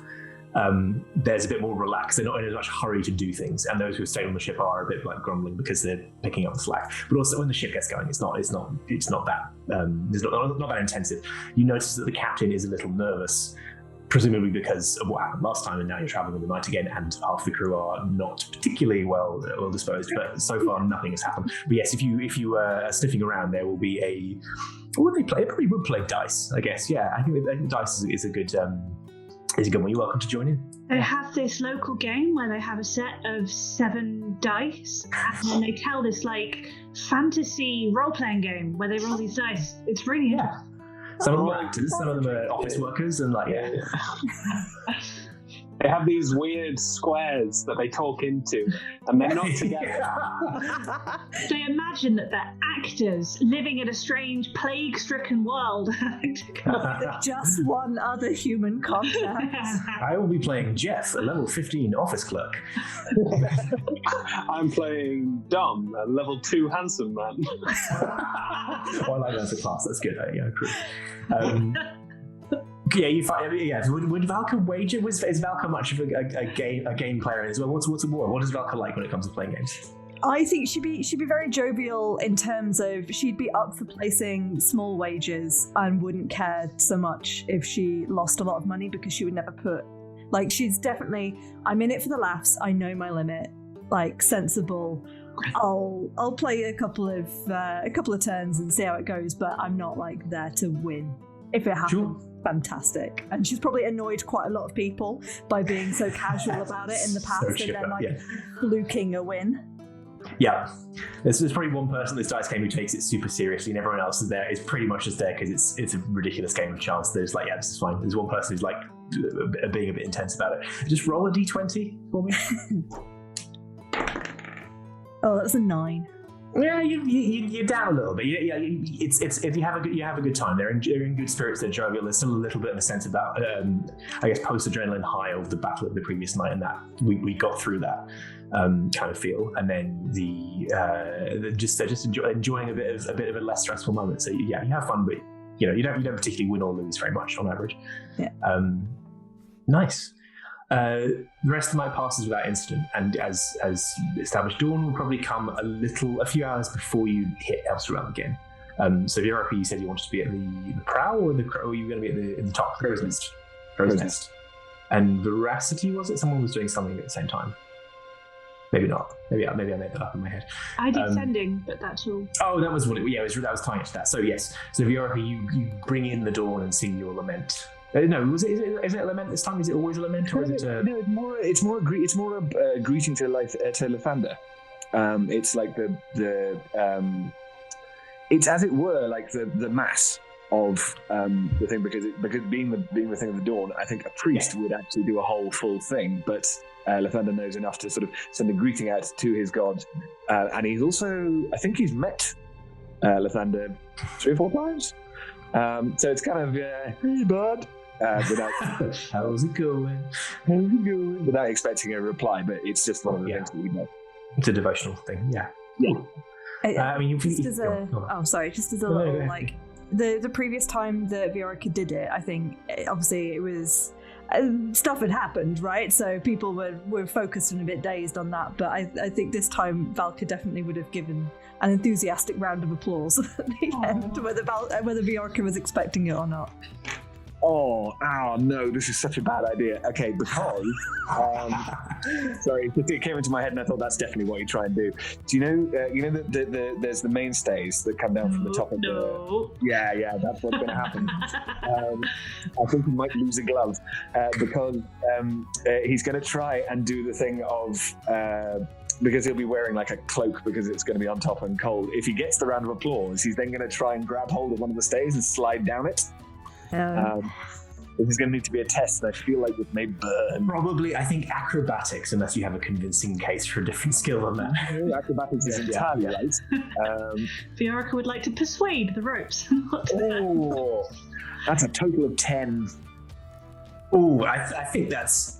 So describe again what you're doing. You're trying to slide down the ropes that go from the crow's nest down to the main sail. Really, yeah.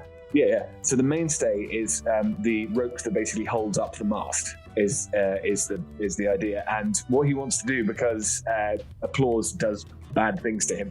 If he wants to, he wants to sort of play for his audience. So he reaches up and grabs hold of the mainstay, and then just slides down it, trying to give a sort of like a sort of Errol Flynn, swinging across the thing.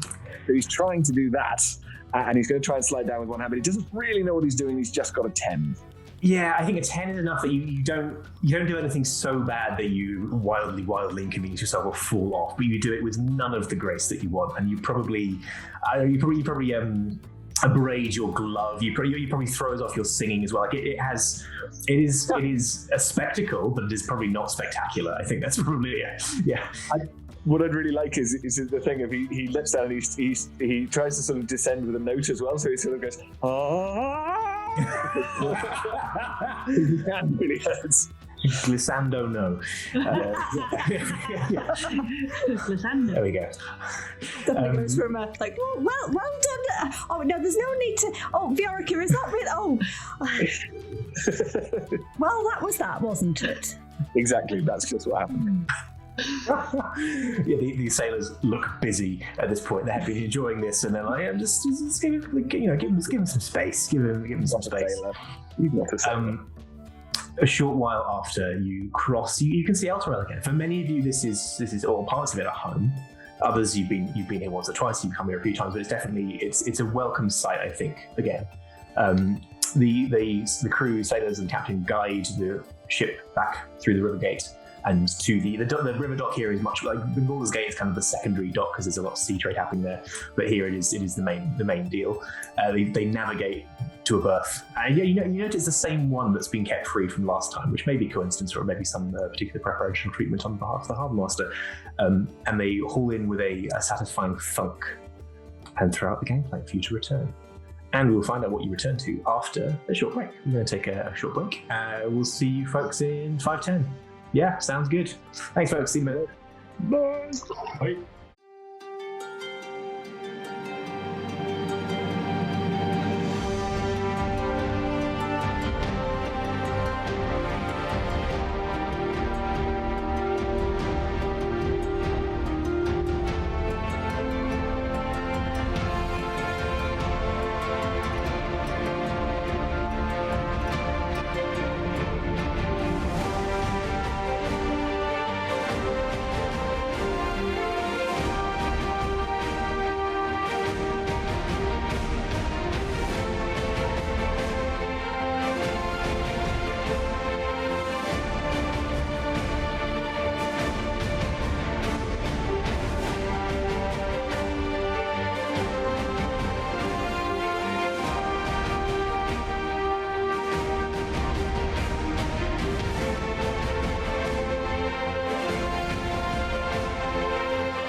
Well, welcome back, everybody. Welcome back to part 2 of Seekers of Elturel, buried episode, or episode 4 now, aren't we? Yes, lots of things have happened. Continue to happen so much. But for now, what the things that are happening in particular are the party has just arrived back in Elturel, which is a home for some and the kind of operating base for the time being for the others. You're all back. You're all long rested. You've also all leveled up. That's quite good. You're now level 7. So welcome and congratulations, I guess.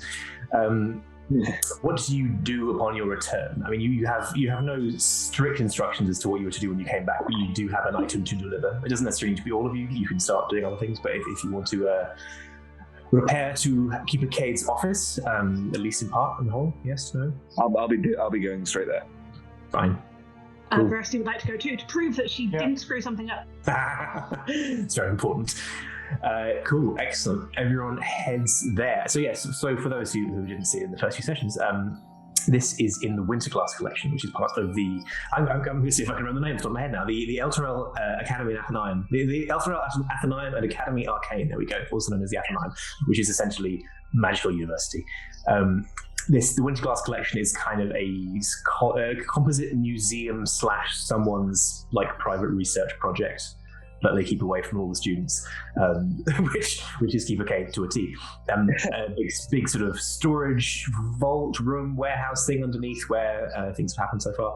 It stores a lot of different artifacts. It's this kind of museum room with display cabinets, and just off that is Keeper Cade's office. The meeting room table's been cleared away. It's more back to, for those of you who were here previously, more back to its disorderly office self. As you end, yes, Cade looks up from whatever work and or paperwork and or doodling they were doing. You've returned already. This is good. Looks trying to gauge the general vibe of your faces to see how things went.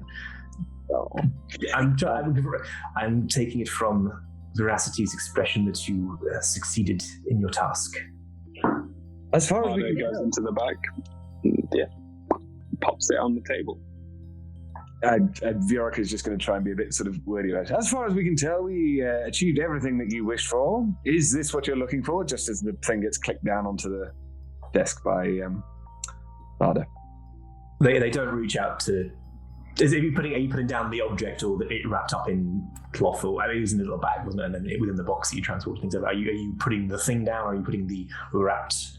Product? All wrapped up. It's delivered. They sort of look between it and you a bit, not expectantly. There's not much of like yes and. Yeah. It is in here. Yes. I'll open it for him. Yeah. That's what we've got to do. Yeah. Excellent. Yes. No. This is good. I had worried we would have lost too much time, but you have made good progress. Did everything come off successfully? Well, I guess it did. You have the item, but interesting point of note. There's definitely other people who are interested in this.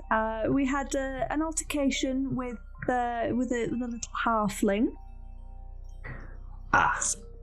Possibly another halfling. Possibly, we're not quite sure. Could have been the same one. Darback. So weird. It was. Well, that wasn't the same halfling. one.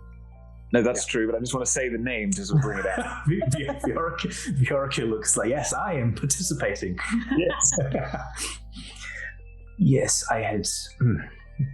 There was always a risk that other parties would be interested in what we are trying to do, but I had thought we maybe would avoid it, but I guess that was too much to hope for after the interference in the archive.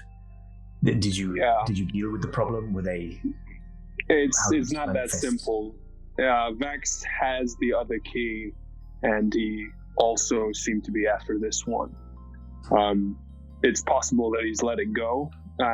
He knows that there's going to be some competition going forward, but he's definitely going after the Hedgemaze too.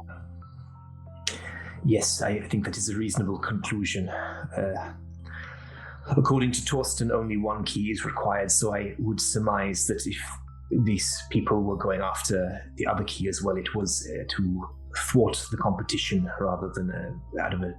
Or perhaps they believe they need both. But regardless, yes, I think your conclusion is a good one. In which case, you should be extra vigilant. Do you know who this person is, Darvax Crowbeard? Crowbeard, I'm not acquainted with them. Can I Are you insight check? acquainted? Sorry. Yes, you can. And yeah, insight check, and then we'll. Yeah, sorry. Good. That is not very good. 17. You don't think they are. Okay. They don't appear to be dissembling. Natalie? Yeah. Well, if the name Crowbeard doesn't ring a bell, how about a literal skeleton with crow's feathers for a beard? Yes, I see that would have made rather an impression, and in which case I would definitely recall it if that was so. But no, right, I'm afraid not. I will. Well, they tried to poison us, so there's that. Yeah, but they also had an antidote. It wasn't, flat out murder. What a strange roundabout scheme. I assume Strange. It's coercion. Yeah, leverage, exactly. Well, then it definitely will pay to be cautious. Yes, Vioric. I mean, yes, Ed, I should say. Sorry, do we? Is it possible that they are looking for the same thing as us, a different thing to us? What might they be searching for? I cannot say for certain. The Constant is certainly one of the better known, relatively speaking, elements of the Hedgemaze, but it is not. There's no reason it is the only artifact to be there. There could be others. They could be just very motivated archaeologists, or perhaps in the employs. Similarly to you, they could be in the employ of interested parties who have more of an academic or historical interest and are less discerning about their methods in who they employ. But yes. Given that we are, therefore, shall we say, your constant minions, should we therefore only look to get the Constant and not mind about whatever anybody else is doing when we get there? The Constant is the main priority and the purpose of the expedition. If there are other things you encounter on the way which you wish to for your own purposes, or I know that Torsten will be looking for a variety of things that suit him, but from my perspective, the Constant is the, as you say, grand prize. Very well. Have you been told what the Constant looks like, or do we just trust Torsten knows all of this stuff? I think you were shown an artist's impression. That was the thing that I saw. I remember the PowerPoint. I saw it. I think it was part of the PowerPoint. There was a sort of rendering of it. It's a sort of large wall-mounted mechanical-ish thing, golden thing. But you've not been assured. You don't know what that was based on. You don't know if that is in any way true to life or how anyone would have seen this thing. But yeah, that it is. You've seen something that is purported to be that. Well, good. I mean, regardless, you have the rest of the day and the night to prepare yourselves. Torsten and the Hauliers will be taking some supplies and heading to the ritual site around about noon. I sent those of you who asked for your families or attendants to come here. I've sent for them. Some I'm expecting today. They have responded affirmatively, but I will notify you as soon as they are around. But yes, take the rest of the day as you need. The convergence begins a few days from now, and it will take that long to travel to the site that Torsten has identified as the focus of the ritual. And from there, you may, all being well, fortune being with you, breach the Hedgemaze. Good. Thank you, Keepy. Thank you. Should we? I guess this is a question for everybody as well as I think Viorica is going to say it to Kate. Should we prepare for? Has your research led you to believe that there will be specific beings in the Hedgemaze? I mean, a hedge you could attack with fire, and we have veracity, which is excellent. Is there anything else that we could prepare to be attacked by? As I'm sure some of you will be aware, looks pointedly at 355. Looks at Barda as well. Yeah, no, okay. Tries to pass it off as like meaning to look at Barda all along, but eyes lingering a little bit too long. And pointedly as 355. Scholarship is scattershot on the subject. It is not as though anyone has been there in recent history, but the hedge aspect is not meant to be taken literally. It is a hedge maze in as much as it is a confounding vegetal space. But I do not know. I have no information on specific beings which you may face, but it sounds like at a minimum you should prepare for interference from this Crowbeard fellow and his associates. Oh no, I don't think I have that. The players will then say, I don't have a thing for this. Yeah, no, really. Well, I was thinking I had locate undead, but I think that's a different character. Right, yes. The other players will then say, the perfect nerds. I left it in my other character sheet. Exactly. But what I'm wondering is, does anyone have any undead seeking capability? I feel like it would be a useful thing if you. I have just. Oh, the books are coming out. The books are coming out. I have just got, as a 4th level free wildfire spell, something called Aura of Life, which now I only found this spell very recently because I didn't know it was a thing. I don't think it's detect, but I think it protects. Yes, we get an aura that gives us resistance to necrotic damage. Go with that. And we get brought back from unconsciousness. If you remember. That is very good. And I can't ever unpack it. That is my permanent wildfire ability that just lives with me. So I have that. That's good. That's a start. That's what we need. And my docent can detect magic like all of the time. So fine. Which is not quite the same, but yeah.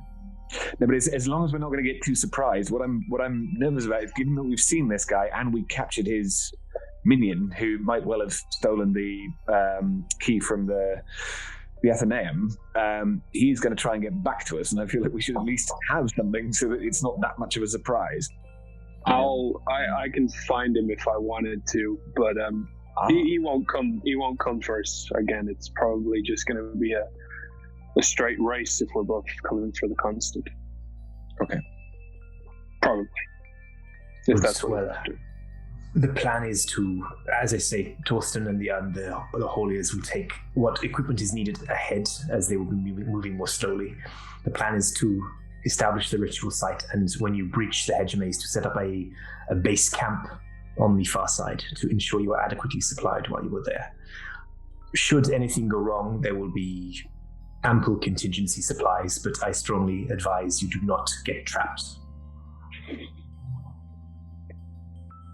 I'm not sure that was anyone's plan. No. But sounded like a really fun thing to do. Great plan. Yes, I'm merely referring to an abundance of caution, and yes, you know this. It is fine. Do I have any insurance in case I do get trapped for my family? If you do not return for these reasons, yes, I will see that whatever payment you would have received had you returned is delivered to your family, or a reasonable cut of it. A reasonable cut? They will be provided for. All right, well, next time, don't say a reasonable cut. Forgive me, I misspoke. I did not mean to diminish what that would mean, but really, please focus on recovering the constant if at all possible, but most of all, going and returning. There is some value in that in and of itself. Good. Yes, you are not one. You will never want to be sealed away beyond the plains. Good. Until then, I suppose your time is your own. Take whatever recovery or rest you need, and if you need to prepare or practice or whatever soothes yourselves before an operation, do so. As I say, those of you who requested the attendance of family members, I will notify you as soon as they are present. Thank you, Keep Kate. Well, 355. Actually, everyone else, I shall rejoin you shortly. I must go and see my own keeper, Nyla. Of course. And then leaves. Cool. Go ahead. Yes.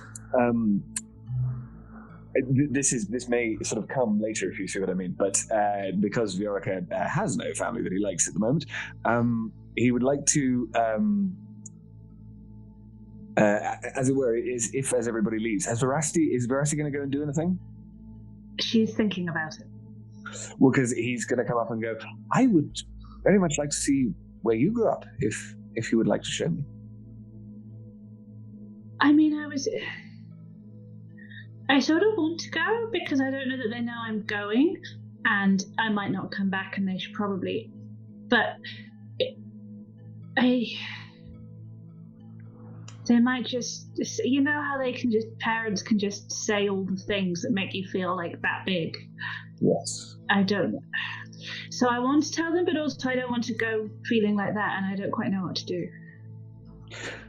Well, you could introduce them to me and say that I will look after you, because I will try.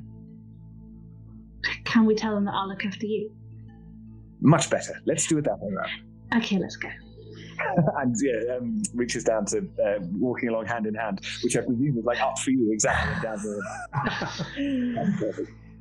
Cool. So yeah, 355 is off. One way, Viorica and Veracity, you go a different way. Barda and Valky, you both requested family members show up. They will. Is there any way you want to go? Where would you go in the meantime? Like, where would you wait? How would you spend that time? I don't know, to be honest. And I think Valka also doesn't know. Yeah. And I think there's a couple of just little points of when 355 was going to go straight away. She possibly had a slight look of, but wouldn't have said anything. And similarly, when Barda raised the issue of, and what about my family if I don't come back? I think something just clicked in Valka's head, and she probably spent the rest of that conversation kind of just a bit thoughtful and a bit quiet. So probably hasn't quite clocked that now is the time to leave. Okay, so the rest of you are filing out, except for also, Barda, what are you doing as well? Where are you with a vow? Would I know whether or not in the Athenaeum there is a place to gain equipment? I mean, there'd be something. It depends on what kind of equipment you're after. Like, I mean, you're close enough to the rest of the city. It's not too far set aside that you could go and return to somewhere else in the city. But probably just there'll be some things. Yeah. It's probably just mumbling to herself, thinking about needing a shield. Good idea. Get a really big one. Yeah, I mean, there'll probably be a place where you can find that kind of thing in the Athenaeum. It'll probably be mostly stocked with the equivalent of like student projects. Like there's definitely they teach practical skills here as well, but there's an element of like, yes, that if you want something. I mean, you can find something like a shield here if you want to go looking. Basically. Yeah, I think Barda's just going to be like uncharacteristically sort of like less nonchalant than she usually is. She actually seems like she's on a bit of a mission. And then like at some point, probably in the vicinity of Valka, just goes like, I need a shield, and then just sort of like starts to head for the door. So Valky, you briefly left. I don't know if you were saying anything to Bard at this point. You briefly left in the office with Cade. No, I think that probably just would have made her go. Right. See you later. To keep a Cade, and then she probably kind of follows Barda out the door and then looks a bit kind of unsure of where to go or what to do. Right, you're still wondering. Yeah. See where you end up. Okay, we'll come to that in a minute. In fact, we can start with that really. Like, if you're wondering, like, particularly as someone who I presume is quite, like, I guess, nature-minded, like, you're from the countryside, you're from like, definitely someone less built up than this.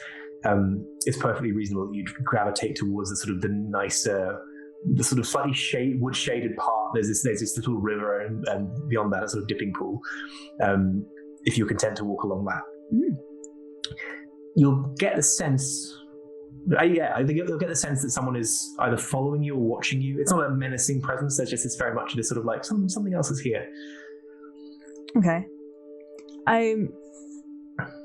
Then she probably head to walk along the river a little bit and then kind of pause to look like she's just kind of watching the river and any wildlife that there is.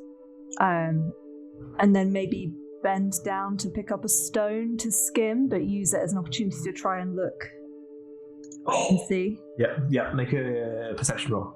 There we go. That is a 10. 10. You have a quick scout. You just check it out of the corner of your eye, looking for anything, anything you can feel close to you. As you stand back up again after picking up the stone, ready to skim it, just floating in the water on her back is a turtle. You won't have met her before, but this is Nokka. This is a large turtle woman just floating, just like quite like you get the sense she could be holding a cocktail in one hand, like it's that kind of level of like nonchalance. Someone wasn't there before, has somehow just appeared out of the water while you were in the time it took you for you to bend down and look away. That's so cool. Hello. Oh, it stops going to throw the stone and just kind of drops it. Hello. Oh, you can skim the stone if you want. I like the noises it makes. Whoosh. Very well. Whoosh. The stone was a pretense to see who was following me, but... oh, yes. I'm sorry. That was me. I wasn't sure who you were at first. I just thought I would investigate before showing myself. But you seem calm. Yes, I suppose. Hello, I am Valka. Valka Hartzog. Nice to meet you. Valka, another Gulka name. I like it. And your name is? Nulka. Oh, about Nulka. I see what you mean. Are you a new student at the university? Oh, heavens no. Do I look like a student? Do you get students that look like me? Sometimes. Oh. They're often younger, but no, not always.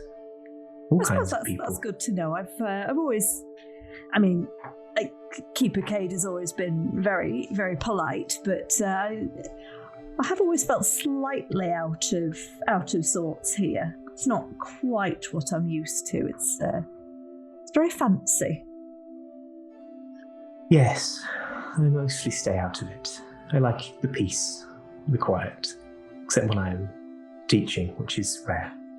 That was going to be my next question. You're a teacher. What do you teach? I wouldn't call myself a teacher, but You just did. No, I said I teach. Oh, okay. I suppose you could say I'm a teacher because I teach, but I would not think of myself as a teacher. But I like helping the people who wander my way. There's a certain kind of guidance I can give to people. Try and help them learn calmness. That sounds very satisfying. It's nice. It's nice. Why are you here? You seem lost in thought. Oh, well, we're just we're on a mission for Keeper Cade, and you're one of Veracity's friends. Oh, Veracity, Veracity. Yes, she's one of the ones I'm trying to help. Oh, really? Well, she's a lovely girl. She is. I'm glad you see it. She's very enthusiastic. I appreciate that in a person. There's a lot of cynicism these days, I find. Yes. I think I would not want Veracity to be cynical, but she could do with something to balance the enthusiasm sometimes, but it is one of her nicer traits. I can possibly see where you're coming from with that. She certainly has a lot of unique abilities. I must admit I don't know her very well, but she's very talented. Yes, most of that is not my doing. I've helped her learn to shape it, control it, but she is quite particular in her abilities. You know what? It's just come back to me, actually. The other day before we just, I imagine she said that we went for a little trip up the river and have come back, but she went to see you, did she not? Because she seemed very excited to go and see you before we left. Yes, she was there with another new friend. What was his name? The tall one. Viorica, yes. He was nice. Yes, he also seems sweet. Yes. Well, if there's anything I can do for you, I'm usually up in the pool or the waterfall, or sometimes just in the river. Well, that's very kind of you to offer. I can make tea if you're at a loose end and you wish to be alone with your thoughts with someone else. I can make tea. That seems like quite the lovely idea. Thank you very much. I shall take you up on that. Marvellous. Meet me upstream. I'll see you there very shortly. She sort of rolls and dives. You can see her moving as a shape. She's not that unobtrusive in the water. She's quite large and tortoise, but is clearly a very adept swimmer. And paddles her way upstream where you can go and join her for tea. Excellent, yeah.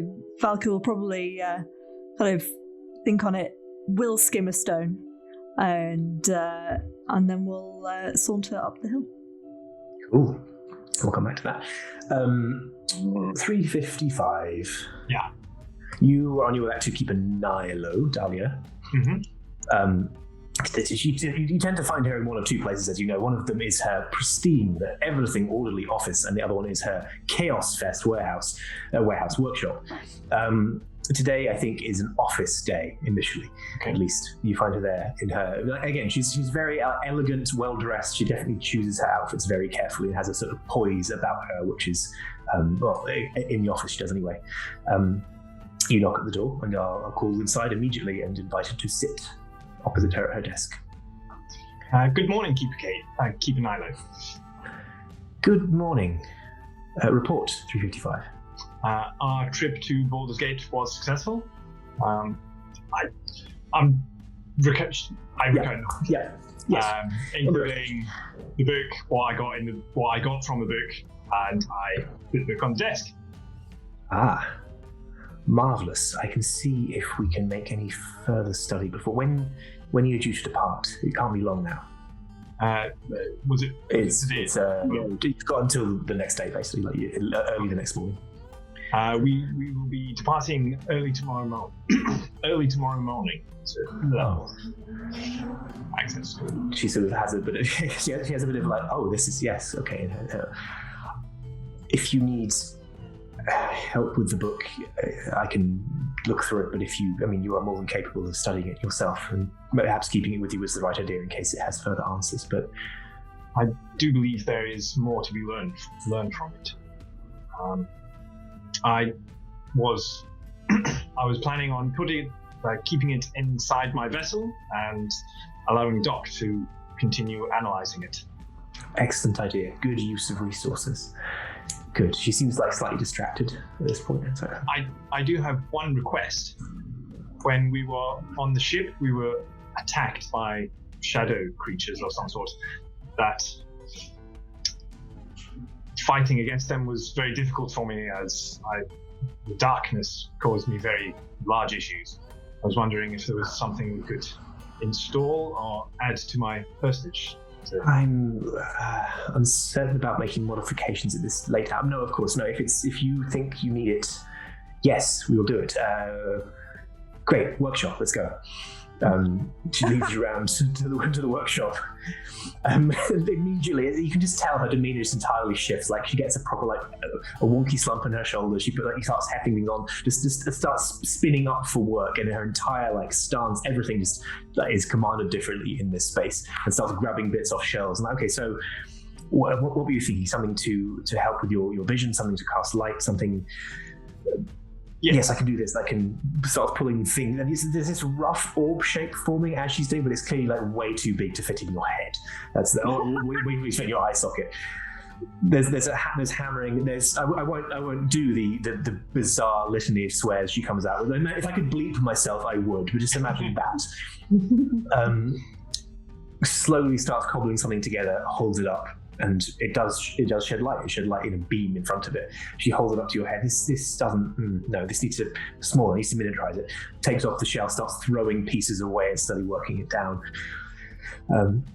Good. Anything? I'm trying to think of anything else. This is it. 3:55. This is what you were made for. Yes. Don't let me down. I will do my best. I promise. She finishes crafting something small. It's a bit off. It's not polished. It's not got some of the care and attention that some of your other parts do, because you were crafted in a longer period of time with more. Well, no, with exactly this amount of care, but with more time. He presents you with this. if you could get, and there's a sort of one of those kind of dentist chair type things that you can sit in. Like it's a chair designed to allow easy access to, for example, your head. Yeah. This will pinch a bit, and proceeds to change your the equipment, and you have it fitted in your eye, one of your eyes. Mhm. This new thing that can cast light on your command. Cool. Yeah, I mean, this is a thing we talked about before. We said it was an Everbright lantern, right? Everbright lantern. Cool. That's awesome. Yeah. Yes. Ed, were you gonna ask a question? Only just sorry. I suddenly realised I thought I had light sensitivity, but that's not half elves, is it? No. You have dark vision, but not light sensitivity. You're all good. Operational priority 1 remains the same. Breach the Hedgemaze and return. Return 355. That is part of operational priority 1. I understand. Good. You know your priorities. You know you're ready. You're ready, aren't you? I believe so. Yes. Yes. Thank you for everything you've done to prepare me. There comes a time where you just have to trust the work you've done is good enough and let it go. And that's easier said than done. Good luck. Thank you. And I think at that, I'm imagining there's somewhere in the workshop or the office that, Definitely. like, I would put my vessel as I go into it. Yep. Yeah. Like you essentially live partly in this space more than anywhere else. So yeah, absolutely. So I would do that, and with the book. You probably got pride of place on one of the shelves, if I'm honest. Like this is an area of chaos where everything is shifting around constantly, and things on the shelves, they never stay the same. Although she almost always knows exactly where things are, but there is one spot on one of the shelves in the corner that is kept completely clear. Go ahead. Can I say actually, because when I'm in the vessel, I can see out of it. Can I say that I have an area of shelf, and I have there? I need to think about this, but there are some things around it that I've collected of things I think are cool. Like there's a cool rock there, and in fact, it wouldn't be a shelf in the corner. It'd be on sort of a workbench somewhere in the middle. It'd be a cleared space, which gives you more of a. You can still put things around you as you want, but you've got more of a sense of being in the room, and you're not bounded on one or two sides by wall, and you retreat to the vessel with the book. We can make another investigation roll, and let's see if you get more out of it. Yeah. Oh dear. 7. We've got help, which is fortunate. Oh dear, 9. Between the two of you, you're probably. Is it fair? I mean, you might not get distracted, but you're definitely. I mean, maybe you are. Maybe this is nervousness about what's going on. You're not being able to take things in, and maybe that manifests with actually talking to Doc, which is throwing him off as well. Yeah, there'll be more opportunities to extract more information from this. So you're not missing something truly there yet. But you don't glean anything newly useful from it. Fair enough. Cool. Who else we got? We've got Veracity and Viorica. You are heading into Elturel town, into old Elturel town, to Veracity's home. Veracity, how often do you go back here? Because you live. I mean, maybe you don't, but I think you live at the Athenaeum, don't you? Yes, Yeah. I think Veracity went back once after being sent to live at the Athenaeum, and was very, very firmly told, don't come back until you've made reparation. We don't want you back. You're just wasting our time. You're reminding us of our embarrassment. We sent you there for a reason. You can stay there. That preempts my next question, which was going to be, how would you characterize your relationship with your family? But I see very firmly where we stand on that. Yeah, no, it's healthy, really healthy, George, is how I characterize it. Yeah.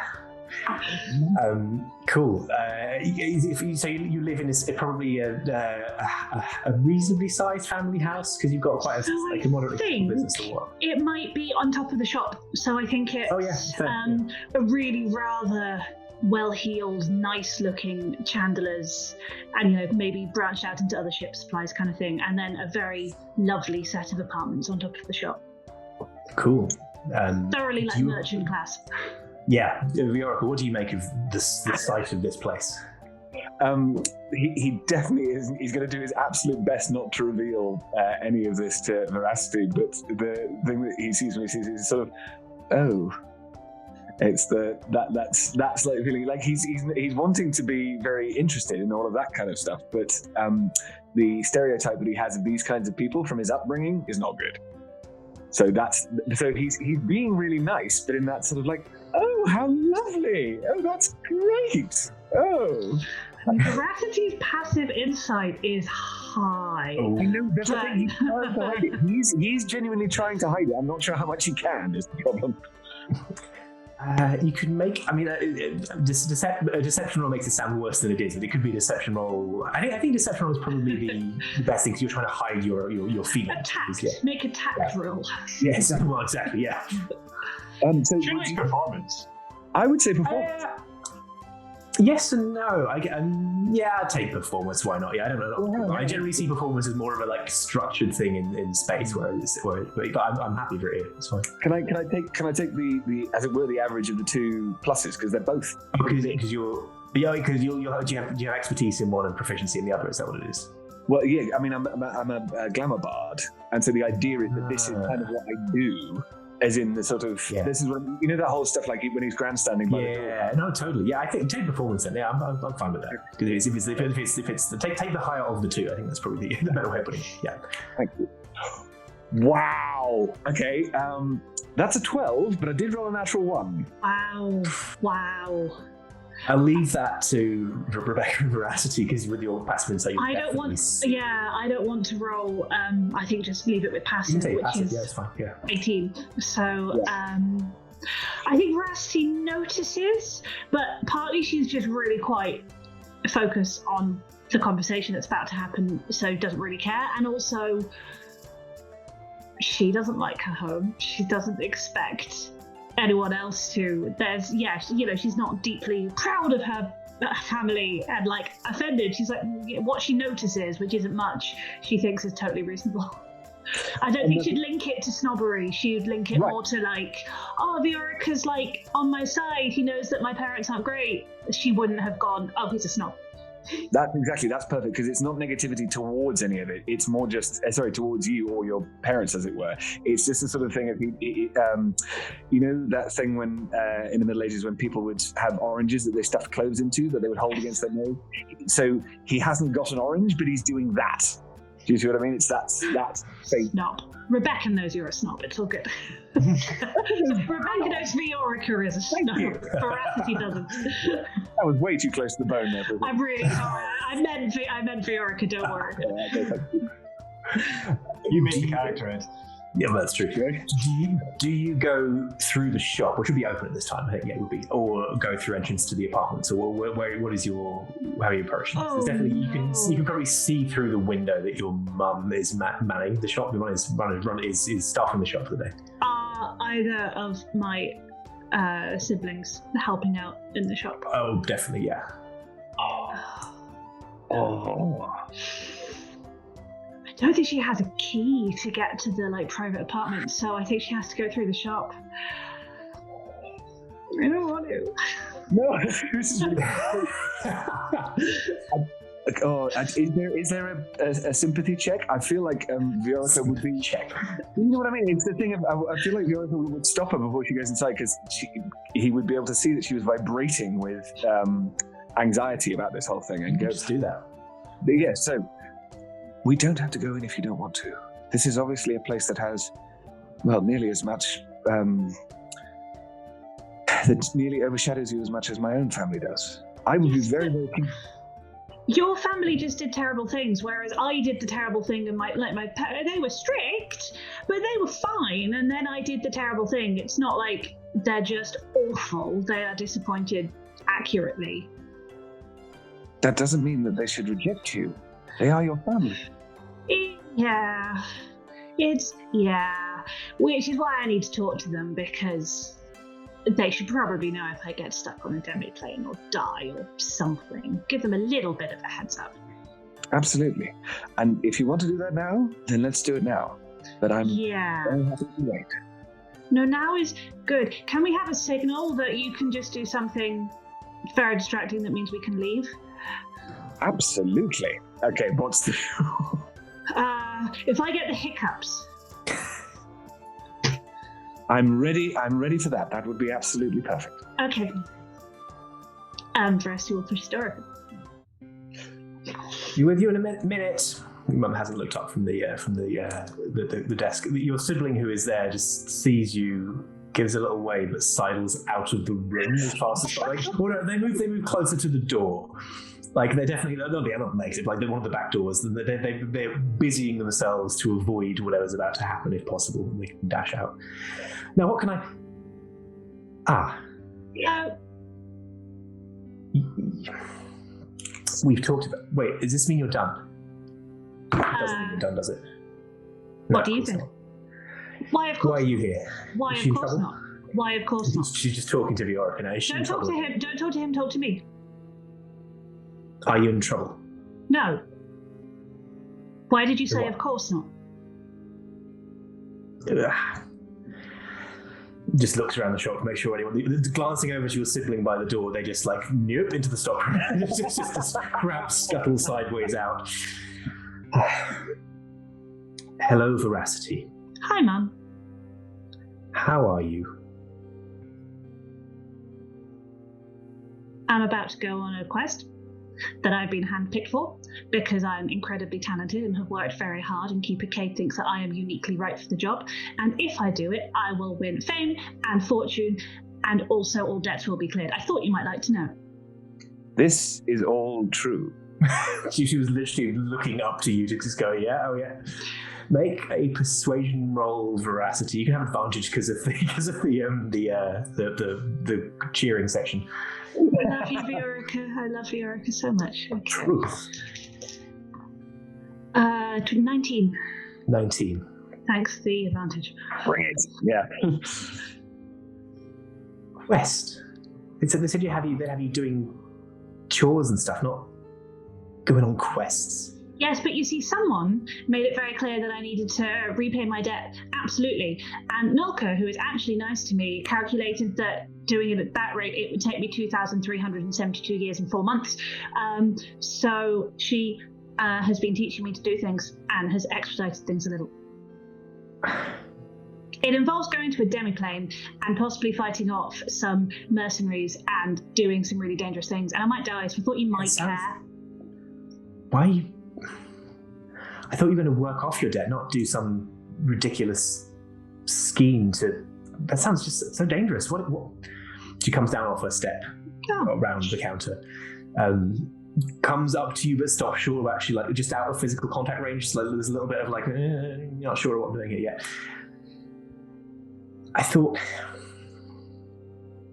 this would be a chance for you to learn to moderate yourself. You see, it has been a chance for me to learn, and what I've learned is that I don't need to squash myself and moderate myself. I am awesome, and I just need to know how to channel it without having to sit in a little box and dust shells. This is all true. Sorry, this is my friend Viorica. He is from a very fancy family in Baldur's Gate, and he is the best musician in the world, and he is wonderful. And I saved his life. Yeah, Veracity's mother is there's a strong family resemblance. She's a bit more broad-shouldered. She's a little bit bigger by known standards, but it's still you can definitely see you can see a lot of Veracity in this. In what's her name? Do we have a name? Cybeth. That works. No, I only know my siblings. I don't think I know. Yeah, that's what I thought. Yeah. So, what Viorica would like to do, because. What he would traditionally do is this sort of big flowing bow thing. I want to try and get this right. Could there be a thing of, as it were, sort of not kneeling down and prostrating myself, but sort of trying to look up at the gnome? Do you see what I mean? As in a way of sort of saying hello, which is that I am all 6'6" of me is going to try and get down to be at level pegging. There's definitely a balance point between being intentionally or unintentionally incredibly patronizing versus actually just trying to accommodate people. Viorica can try and find it. It's a yoga move, isn't it? It's called the Cobra. Oh yeah. You must stand on your head and I know what the rule for this would be. I think sitting down check. It's kind of an etiquette. I guess there's two ways of coming. Either you're looking for sort of precedent in etiquette for this kind of thing, because this kind of must exist in universe where you have wildly different species with different body types like this, or you can go for like just trying to intuit something that fits here. I think it would be why did I say insight? But yeah, it would be an insightful thing, as in he would try and match what he was doing to this person, and so yeah, he may well get it wrong. I think that's like I would accept. Ooh, how would I do this? We could try performance with wisdom. Fine. So yeah, because you have expertise in performance. Yes, but I have absolutely no wisdom. That's perfect. So just take your expertise modifier and then apply your wisdom to that. Yeah. Yeah. Okay. Cool. So, natural 20. Hey! Massive waste of that, but I'm really glad. There it is. You managed. I think Rebecca and Veracity, you can weigh in on this if you want. It's something that would fit your mother / Veracity as well. I think it's not stooping, it's not bending, it's not sitting either. But there's something where you can sort of. I think not drawing attention to it is better in the sense of you could unobtrusively take a knee or something like that, where you're putting yourself in practical range, but without it being a weirdly deferential or like looking down or infantilizing gesture in that kind of way. So you manage to get the movement graceful yet unobtrusive, which is a rare combination. Just to seamlessly slot into this known to known conversation in that way. Mm-hmm. Madam, you have a very wonderful child here. They have not told me the entire story of what happened, but I am very, very glad to have them as part of my group going to a demi-plane. I believe that they can not only help, but may save all of us. And as she already said, she has saved my life before. It is an honor and a pleasure to know her. That's possibly actually Veracity's face. Yeah. Make a persuasion check. I think I need to know. I need to know what. Yeah. Persuasion, did you say? Yes. Yes, please. 22. There's a sense that Cybeth just sags a little bit. Like there's this element of almost defeat, which is an odd reaction to that kind of thing. There's an element to that. Yeah. I just wanted to bring you upright and teach you that. And you burnt all those books, and I know you didn't mean to, but you just. Oh, it's been so hard to look after you in that way, just to give you what you need, and I thought that would do it. I didn't mean for you to put yourself in. Can you do this? Are you up to this? I have no idea. You'll find out if I come back.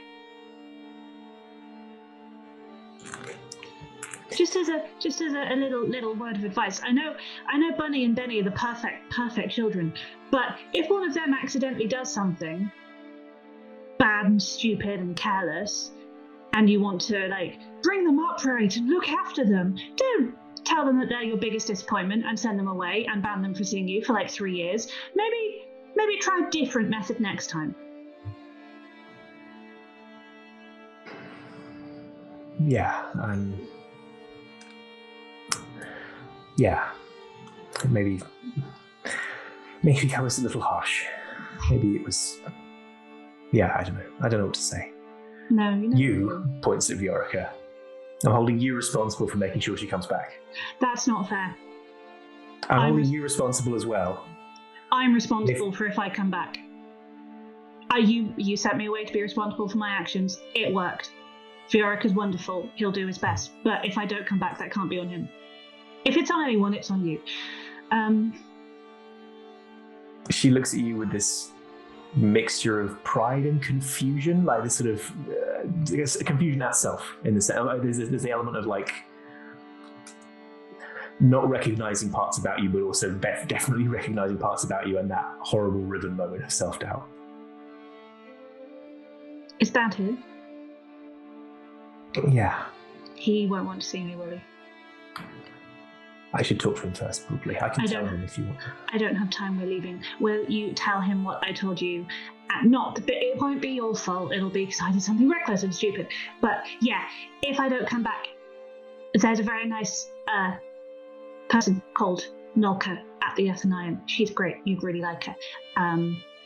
But also, yeah, it's not your fault. You did what you thought was best. Don't do it to abundance and benevolence.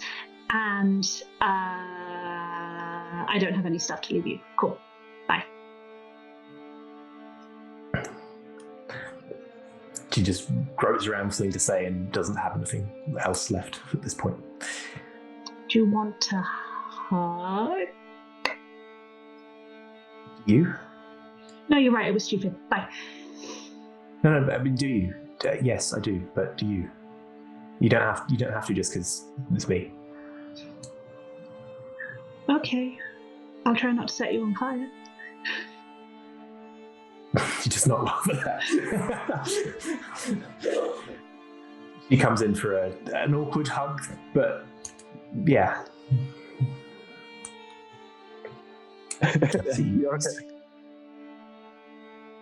Go on. Sorry, I was just going to say, Viorica, if you've got the thing of your chin over the shoulder, Viorica's going to lean around behind and go.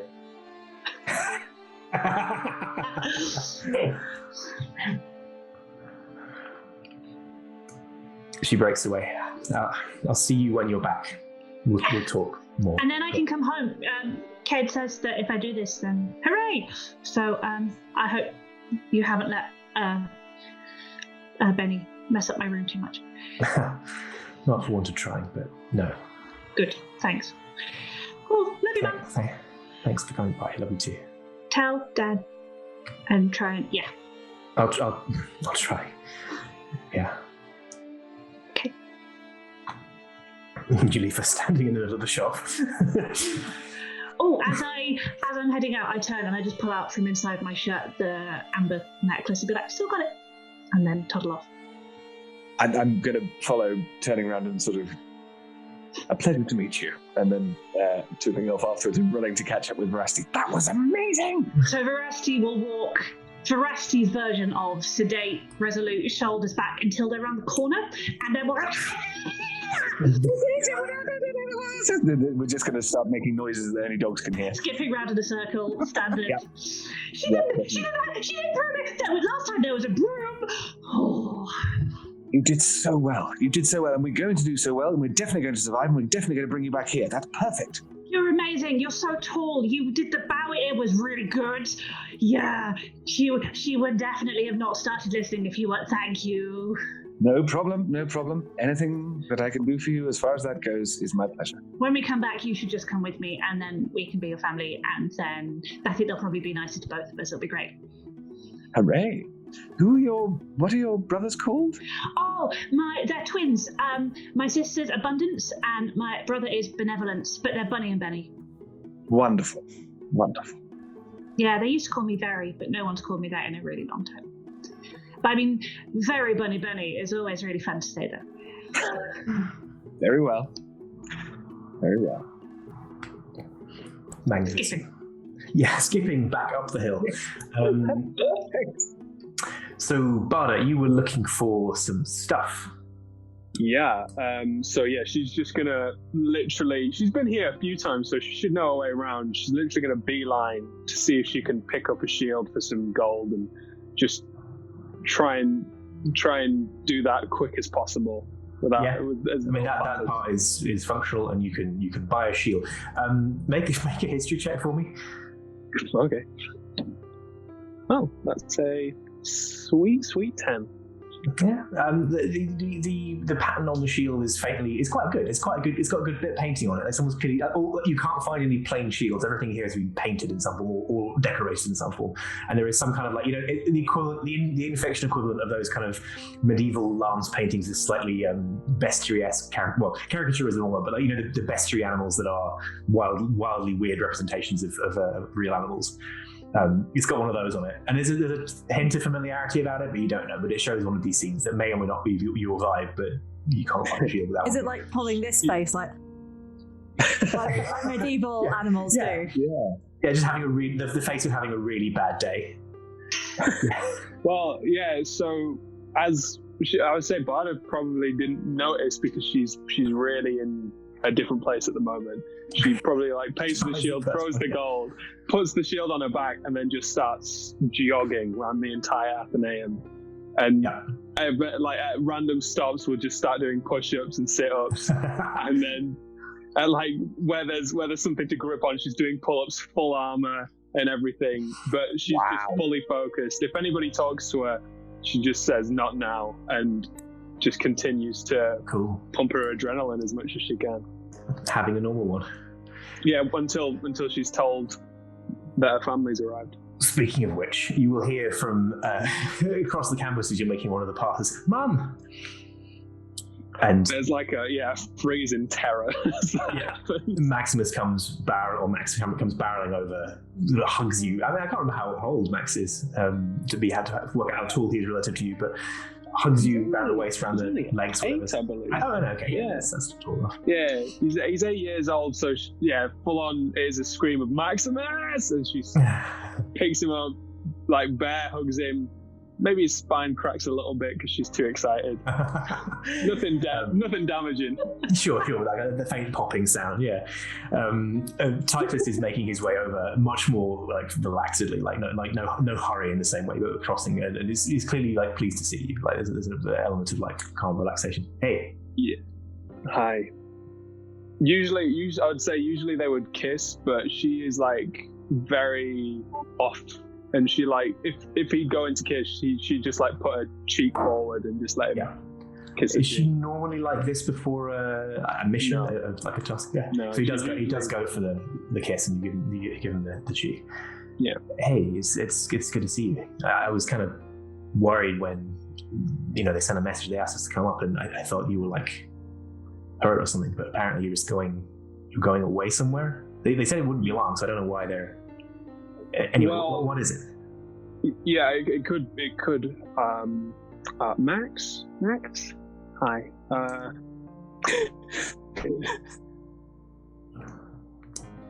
Mom's going on a job, but there is a potentiality that this job might be a bit longer than other jobs. Max puts a hand up.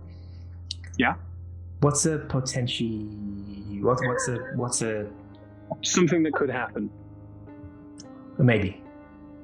Yeah, a maybe. A big maybe. Do you remember when Mum went away back when you were little? He nods, but it looks like unhappy about it, like kind of like distant looking away kind of thing. Yeah. Well, it could be like that again, but Mum will always make her way back to you. I know, but don't make it be like that again. I wish I could promise, but I can't. And that's all I have, unfortunately. Hey, Max, do you want to see if you can run? Can you run over that building and back before I can count to 10? Some. Max goes off with a burst of energy, but is it gonna be like it's not? I thought that was an accident last time. Why would you do something that where there's a maybe that might happen? Because it's a good job, Titus. This is my job. Properly. Yeah, I know. You know, but I know you don't like it, but this is what I'm doing. But if they're paying you, that's already better than normal. They're paying you. And hey, they better be paying you a hell of a lot if you're doing something that's that dangerous. It's good money. It's better than the usual rate, but there's a little insurance money, and if they undercut you, I will undercut them. Don't worry about that. He smiles half-heartedly at the joke, but is like more worried by the mention of insurance money in some ways. Oh, what are you doing? What is it? Like, where are you going?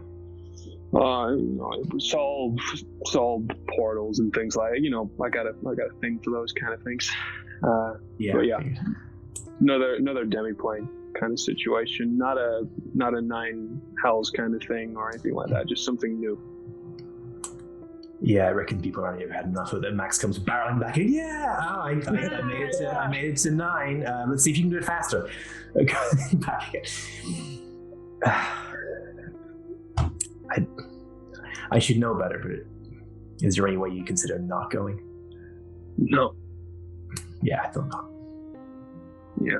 Well, You all right though? You seem, I don't know, tenser than usual. You got me worried. I'm here. fine. I'm fine. Come on. Shall I roll a deception check? Yeah, go for on. that? Yeah, go on. This is from your husband. That's a 9. It's a 9. So 2022. Yeah, come on, it's me. Titus. And sometimes you got to keep your mind on the job. You want to focus, but like, I'm here. They've had me come all this way with Max, and if you got something to say, like, if she's worried about something, like, I'm not worried about anything. I don't have anything to say to you about it. I'm fine. he actually backs off a little at the heat. All right. I mean, Look, I asked for you and Max to come before. before what? Before I knew that maybe it wasn't a good idea. Wait, why? And I thought. Why is it not a good idea? You mean not a good idea to go, or not a good idea for us to come? not a good idea for you guys to come and see me. Right. I'm happy to see you. I'm always happy to see you.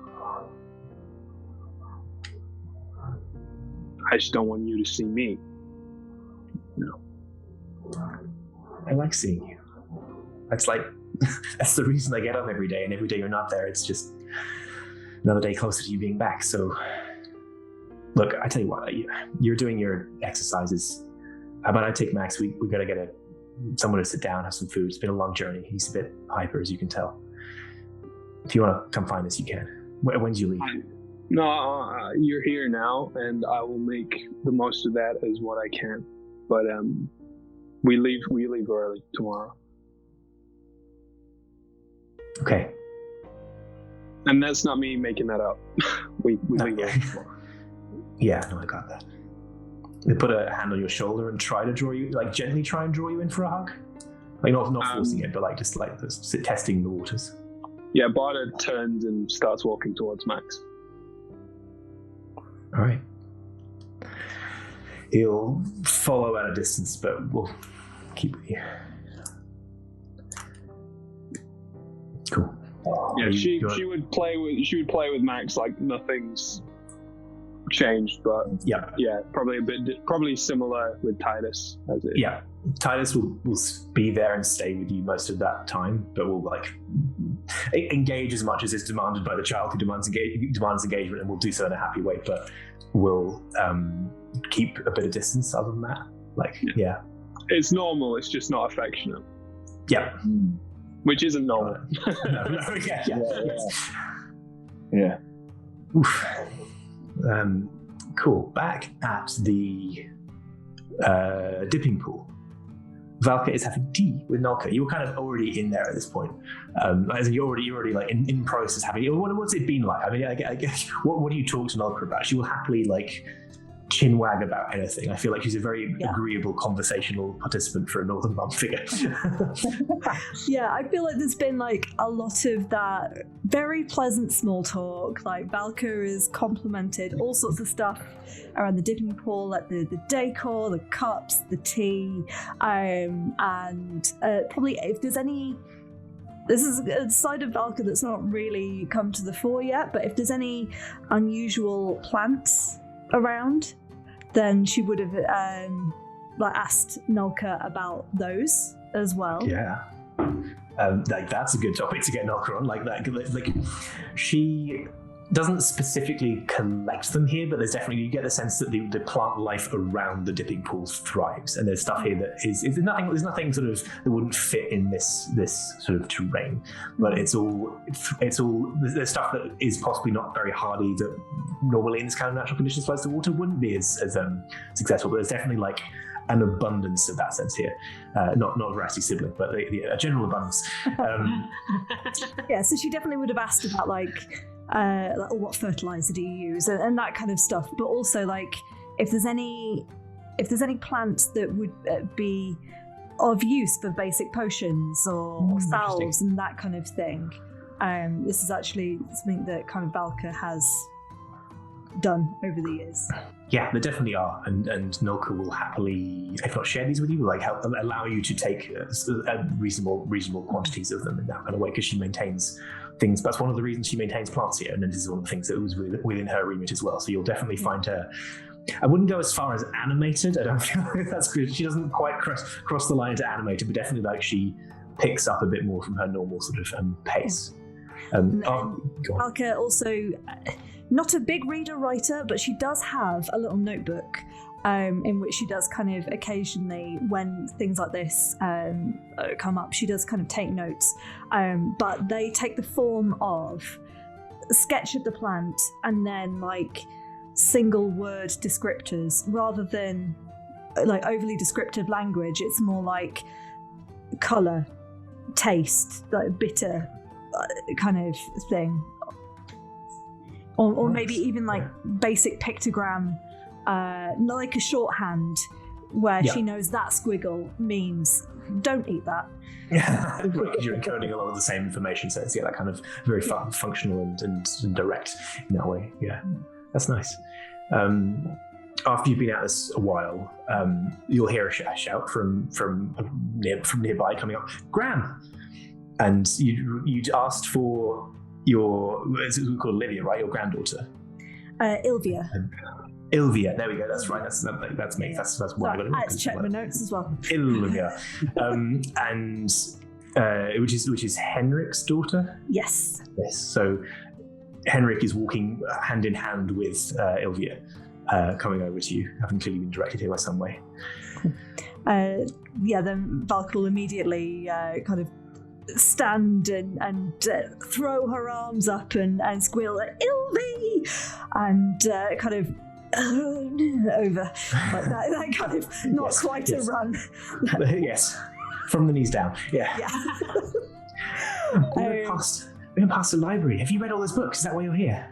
Oh, not quite, no. Granny doesn't read that quickly, love. She has, like, picked her up and kind of tossed her into the air. Ilvia is very, very small. Not that small. That's too small. Literally pint-sized, yes. That's an infant. But yeah, so she's, like, tossed her up in the air, and then she's got her just kind of on her hip as she's talking. No, those some very clever people own those books. But they tell me sometimes what's in them. Some very interesting things. Have you been reading, have you? Not really, no. Would you like to? I'm sure we can find a book here you could have a look at. No, yes, I'm sure they will have something, although perhaps it is a little old for the most part. You need to come and meet my friend here. And hello, Henrik. And she gives him a big kind of other hand hug and a kiss on the cheek. I wasn't expecting to be dragged out for this, but it's nice to get out. Well, I thought it might be a nice experience for you to have a little look around. I wasn't expecting this. Is when you talked about what you were doing, I didn't think, well, this is very grand. Well, it's grander than I thought, and it gets grander and grander the more you have a look. Anyway, come and meet Nalka. Oh, yeah. They come and sort of awkwardly, I will make more tea. And another round of tea is prepared. I don't think I have. Do you drink tea, Ilvia? No, have you got anything else? There is some discussion as to what to serve Ilvia. They settle on some purified water from the pool, which, and to be fair, the water from the pool probably comes out really clear anyway, because a druid lives in it. A druid who doesn't care about the other kinds of water.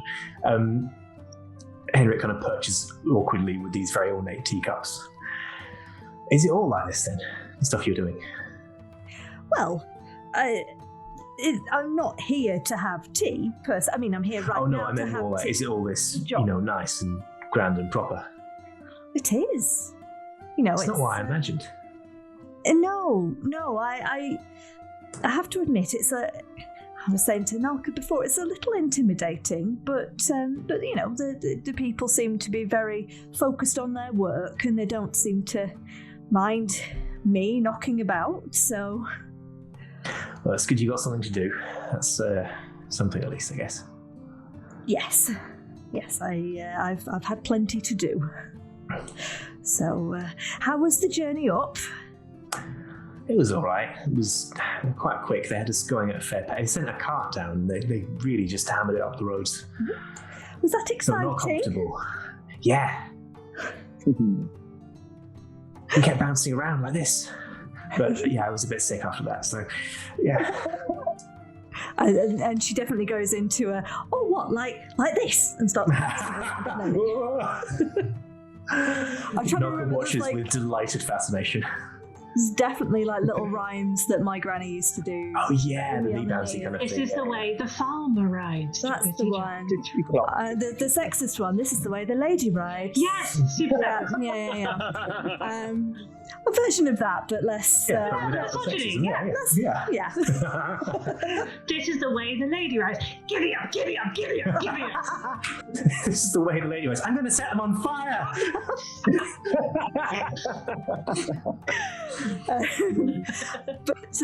But yeah, I think after a little while of playing, she probably does set Ilvia down and say, "Now, Ilvia, why don't you have a little look around and go and Granny's been studying. Some of these flowers around here are fascinating. Now, don't pick any, because these all belong to Nalka. But why don't you go and have a look and see how many different types you can find?" Nalka kind of looks at you. Do you want me to go with her? Would that be all right? Would you Oh mind? yes, absolutely. I will keep an eye and leave you for a moment. That's She, very come kind. on, Thank you. Ilvia. Takes her by a massive hand to tiny hand and leads her off to sort of stroll the bank. Got some strange company. I've only just met her, I'll be honest, but she seems very lovely. Aye, very accommodating. Makes Nice a very tea. good cup of tea. Yes, quite. And there's possibly a little bit of an awkward pause, but then rather than going into anything meaningful, she turns and says, "How's the farm?" Oh, it's ticking on. Mhm. It's too much work, not enough time, not enough people, but it's it's a good living. We get it Dash, you done. doing okay? Yeah. Again, ticking on. Not much changes. I don't know why he wants to leave, really. Well, I guess I do. I guess it'd be nice to go somewhere sometimes, but if it's all like this, it's a bit much. Yeah, it's this is still quite new to me, but it's been a refreshing change of pace. I think it's nice that you are there to look after the farm now, and for me to try something different. Yeah. When are you going to come back? Well, I'll after this next mission, I'll definitely come back for a bit before I go off. But this quest that we've been sent on does. Oh, a quest. You're going on a proper quest. Yeah, like they Is that just a talking about. fancy word? Like just a job, isn't it? I mean, I'm a farmer. I don't say I'm getting out of bed in the morning and going on a quest to milk the cows, do I? Maybe I should. Maybe that's what I'm missing. Basically, It does make it sound more exciting, doesn't it? No, it does. it is. I'm It definitely is. doing that now. It is essentially a job, really. But I suppose it's one that's not just an everyday job. It's just it's a job with a focus and a purpose, and this is the one time that this job will happen. I suppose. I think what I'm trying to say is that it's quite an important one from the sounds of it. Perhaps more important than I initially anticipated. The person I'm working for here, Keeper Cade, they're very nice. They've given me little tasks to do before. They're called Keeper.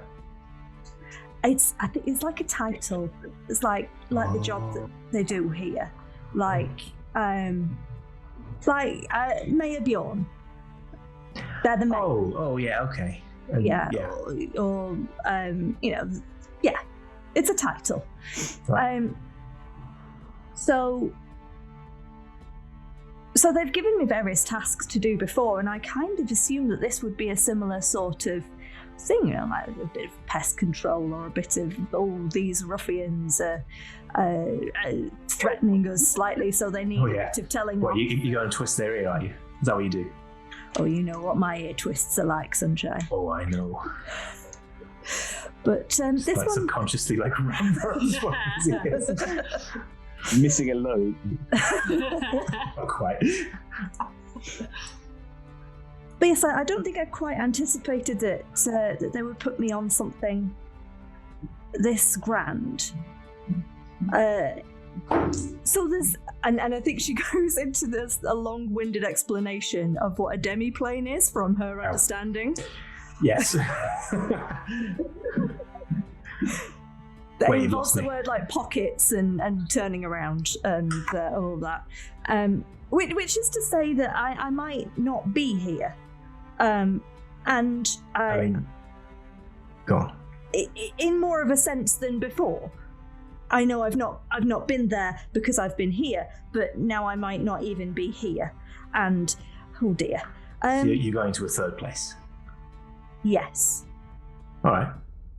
And I was led to believe that it was not so much of an issue coming back from this third place, but now other people seem nervous about coming back. And I'm wondering if I should be nervous as well. Oh, you're worried. You're worried that you're worried that you're not worried enough. Yes. Oh, come on, it'll be fine. How can it be? Well, that's the thing, I don't actually know. Oh. And therein lies the problem. There's a lot of the group that I've been hired with. They're all very talented, and they all seem to be able to do these wondrous things. And well, you know, I'm just me, and they seem to understand more mystical things than I do. Yeah, you're not mystical. I'll say that. Thanks, Henrik. No, but you're. I didn't mean it as an insult. I mean, you're strong. I mean, literally, but strong. I mean, I've got to say, I didn't make much of it when you went off your own way like this. It seemed a bit, I don't know, weird. I just thought you were keeping yourself busy. You want an excuse to go traveling, but coming here and saying this is proper stuff. And if you were saying you've got a quest, right, you'll be fine.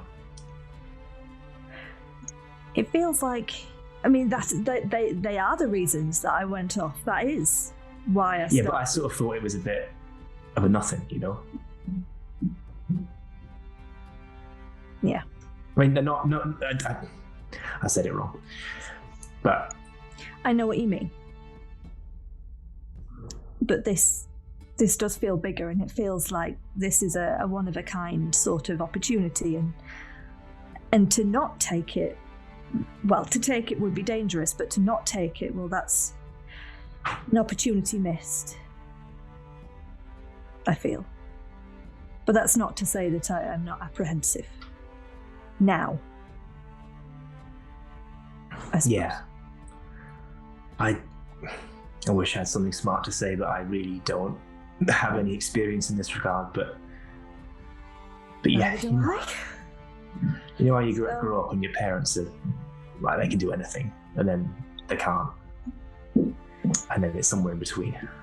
I don't know, I think we can always surprise you. Yeah. I can do anything. That's what I mean. I mean, like, maybe it's come full circle. Maybe now. Is that helping? I don't know. It doesn't feel very profound. I think she just kind of leans over and grabs his hand and gives it a big old squeeze. He squeezes back. This is a language he does speak and can understand more. Like he's making an effort, but it's very out of his depth. But it's like, you'll be all right, and we'll be all right. Thanks, love. Now, there's definitely some places round here that Ilvia ought to see, because they are fantastic. Good. Let's start this. You devolve to itinerary planning. And anyone got anywhere else they want to jump in onto before you? I mean, you've got this is over the course of the day. You've got the night. You can get to that point. And take it. I don't think any of you expended any resources to require another long rest, but now is the time to do it if you want. And then you. Yes, I would take yes, one. Hello. I would take one purely because I can only enter my vessel once per long rest. Okay. You have now re-upped that ability. In the morning, I guess it'd be it kind of crack of dawn, early start. I guess the only direction you've had as to where to convene is Cade's office again. So you all make your way variously. How do you? I mean, I guess showing up for kind of crack of dawn kickoff meeting kind of thing. Like, are you? Who is there punctually? Who is there late? And who is there? And how do you feel or look? Like, what state? Have you slept well? Have you? Yeah, I'll go around and. Oh yeah, go ahead, Bjorka. Or Ed, I should say. Yeah, just saying, Bjorka is going to be up with the dawn, so I think he will be fine. As much as anybody is a dawn break. But he will be better off than he usually would be. But that's what you think. Cool. I don't know, Ed, if you're happy with this, but I kind of feel like after the afternoon, Veresti would have just clung to Bjorka a little bit, and essentially when it came time to go separate ways, just sort of not gone. And if you're happy with a Veresti curled up at the end of your bed because she's freaking out, then that would have been where Veresti had spent the night, so she didn't have to be by herself. Excellent. So you, Bjorka and Veracity sort of rock up together. Veracity has deliberately got up in time to look neat, awake, prepared. Nice. Yeah. 3:55, I'm assuming, is entirely unrumpled. And just arrives at Superkid's office exactly. Yeah, when to the second. To the second. Do you have Doc and Yuri helping out with that? It's like, I'm 3, 2, start walking now. And yeah, I think so. Yeah. That's awesome. Yeah, just getting the perfect entrance time. We all need one of those. Good. Valka, how about you?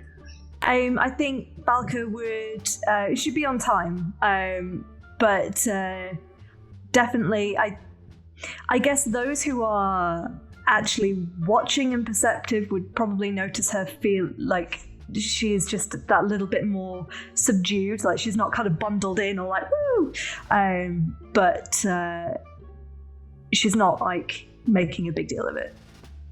Got it. Yeah. And Barda, how was the rest of your day and evening, and where have you got to now? Barda would have woken up early in the morning, earlier, and she'd have woken up Titus. She'd have been fully dressed and ready to leave, and she'd have woken him up by kissing him and then being like, I'm sorry and I love you and I promise I'll come back. He was a little sleepy at first, and he woke up like that, kind of like half awake when someone's leaving, but wakes up when you actually start talking and engaging properly since yesterday. I know. I love you too.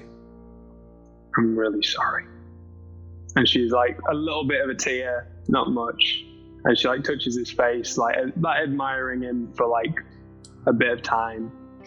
And then she says, I'm going to wake up Max. I'm really sorry. And then she runs over to Max's bed and she's like, Maximus! Pillow comes over the head, just like, no. She's like tickling him awake and waking him up. It's like, Mum's got to go, but you have to make sure you are as naughty as possible for your dad. You got to make sure that every time he turns around, you're always playing with the cows, okay? All right? You get hit by a pillow from being thrown over you by Titus. Got it.